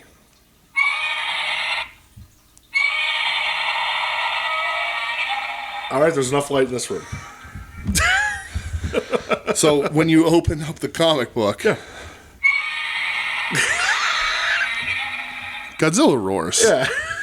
Oh, that's awesome. Thank you so much, dude. I'm so happy. I think the third issue of this just came out this week. It did. It actually did. Yeah. Since I'm a comic guy. Because you're a comic guy now. Dude, when I walked into Rubber Mallet, I was like, oh, hey, do you have, like, Justice League versus Godzilla versus Kong? And he just looks at me and goes, yeah. And I was like, well, do you have it with the Godzilla cover and the slip, and, like, the slip cover? And he goes, yeah, it's right there. I was like, oh, thanks, man. I told him, like, dude, I'm so new to this. I was like, it's a present. I was like, I said my friend is super into comics, and he was contemplating buying it. Mm-hmm. And then resealable bag. What a smart move by DC. And then Todd and Joe were talking about it on Longbox Heroes, and they're like, yeah, I don't know. With your gimmick comics and your cost of it. And I was like, oh, man. No, it's awesome, like, dude. I feel bad now. Those are just curmudgeons, those two. That's the problem. So, yeah, look at me. I did a comic. Yeah, this is awesome, dude. Thank you so much. This is super cool. The Godzilla roar, it's so funny as long as there's enough light. As long as there's enough light in the room. Yeah, that's awesome. You can do it. That's so cool. Thank you so much, dude. I hope that's rad. Doesn't mean that you have to go buy the other ones now. No. All right. the King Kong one? No. Like issue 2, issue 3. Oh, I already had. I bought them that day. Did you really? I'm pretty sure. Yeah. Well, how'd you buy issue 3 if it just came out? Oh well, I was at the shop this week. Oh. Okay, all right, I'm dumb. Are you about to like pull issue 3 out of somewhere? No. Because Yeah. I was like, but I don't know if he'll like actually want it because no, it's awesome. I love it. All right, I want it. I love gimmicks like this. I Yeah. love Godzilla. Yeah. No, for sure. right. This is awesome, Cool, dude. man. Thank you. Great job. You did fantastic. you did too, pal. Thank you so much. This Yeah, is you got it, fucking buddy. So killer. Merry Christmas, Merry you Christmas. I son. love you, buddy. Love you too, pal. This is we don't do, like it's Christmas for like close family and us, so That's which is the same thing literally, basically. Yeah, exactly. So Fuck yeah, man. yeah, this is fucking cool, man. Yeah, dude. Good, cool. This is awesome. All right, sick. That's it. Yeah. That's Christmas. We'll post pictures of everything. I'm sorry I have to take my bag. Oh, unbelievable! I want the bag. I want to keep the bag. I don't need the tissue. Yeah, take the tissue. Yeah, whatever. Take it. Just in case. But so funny. I feel like such a cheap asshole. But Look at you going into a comic shop. Did you pick anything up for yourself when you were there? No. no, I had. I'll get you there. I was looking at like Punisher omnibuses. Yeah. Oh, you need to look at the price. No. I did look at the price, and I decided, yep, I don't want to jump in that far yet. Very quickly, the thing about the omnibuses, and I have a couple, they're hard to read.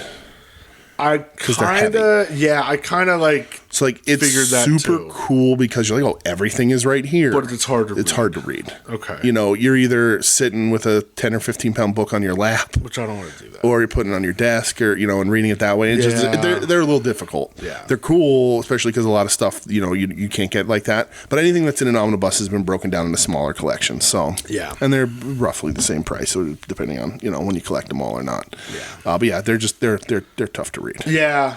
I have a lot kinda- that I'm actually really. I don't know if I'm going to keep these because Yeah? because they're so hard to read. They're tough to read. So hard to A lot read. of storage. Yeah. Yeah. They take up a lot of space. They're hard to lug around. Yeah.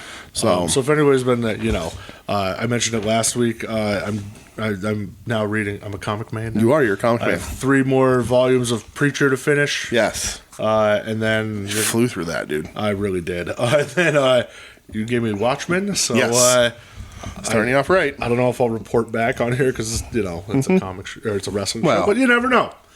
Hey, who would ever talk about wrestling on a comic show, right? Right. Todd. Right. God, look at his big boobs. I'm sorry. No, it's gonna go in my mug. I was gonna put Takeda in the bag. Yeah. but then I was like, whatever. Yeah. All right, cool. So that's All right, pal. That's it. Merry Christmas. Merry Christmas everyone. to you, sir. to Merry you, Christmas to you. everyone. Merry Christmas, everyone. Yeah, because if you're listening to this before Christmas, then that's what it is. You're not going to hear from us again till post Christmas, Post Christmas, pre-New Year's. Christmas AD. This same wrestling time, same wrestling channel next week. Absolutely. But then you know what? Merry Christmas to all you. Thank you all for listening. Yeah, thanks. Everybody. Thank you to all of our friends and I shit. I think both of us are always sort of amazed that anybody listens to us ramble. So that's a fact. So that's awesome. If I could buy Christmas gifts for all of you, I would. But I can't, so I'm not. So that's it. But in my thoughts, you have in your head content. right? In my head content, everybody got autographed CJ Graham action figures. That's so sick. Because it's the thought that counts. God damn, that's so cool. So we'll be back next week. I'm gonna hit the plugs. This has been We Need Wrestling. You can find us online at WeNeedWrestling.com, at We Need Wrestling on social media, WeNeedWrestling@gmail.com to email the show. Email us your end of the year questions. We'll go over them next week. We're a proud member of the Soon to Be Named Network at STBN Network on Twitter, SoonToBeNamed.network.com, Soon to Be Named Network, or STBN, what is it? I've completely lost my mind here. STBN, STBN. Soon to be named network.com, soon to be named network.tumblr.com. We need to go wake up Michelle to do these. Right, we do. Yes, that'll be she'll great. get these out. Wake up! Wake up, woman. Longbox Heroes, Longbox Hero After Dark, Final Wrestling Place, At Odds with Wrestling, Hayabusa if that ever happens again. And what if you don't have another episode and then we do an episode in a hotel room? That's so fucked up. I was just thinking. Yeah. What if we do an episode in a hotel room with Ed? It'd be hard to get Dagather there. Yeah. Well, but who knows? you never know. Well. But yeah, so check all those shows out. All our friends. Thank you for everyone who helps with this show. Yeah. Thank you for everyone who has commented or written in or asked us questions, Timsy, or listens, or thanks to. I guess we'll be doing this all at the end of the year too, so we can wait. But Merry Christmas, everybody! Yes, Happy Merry holidays, Christmas, everyone. Whatever you celebrate. Yes. Merry Christmas, especially to you, Doug. And hey, if to be dead serious for a second here, if you don't really have Christmas with anybody or anything like that, I don't know, shoot one of us a message. We'll talk to you. At least, Yes. Because I know this time of year it can be tough for people. Right. So if I don't know, if you want to just talk, bullshit, chat with us, whatever, hit us up. Yep. We were more than willing to. We'll do whatever we can to make your Christmas merry and bright. Look at you. Jingle bells, jingle all the way. It's a weird slam poetry version of that. That really was, wasn't it? Yeah, it's weird. I would have been on Def Slam poetry. What's that? End the show. You're listening to the soon-to-be named network, the Lamborghini of podcast networks. Knock it off, nerd.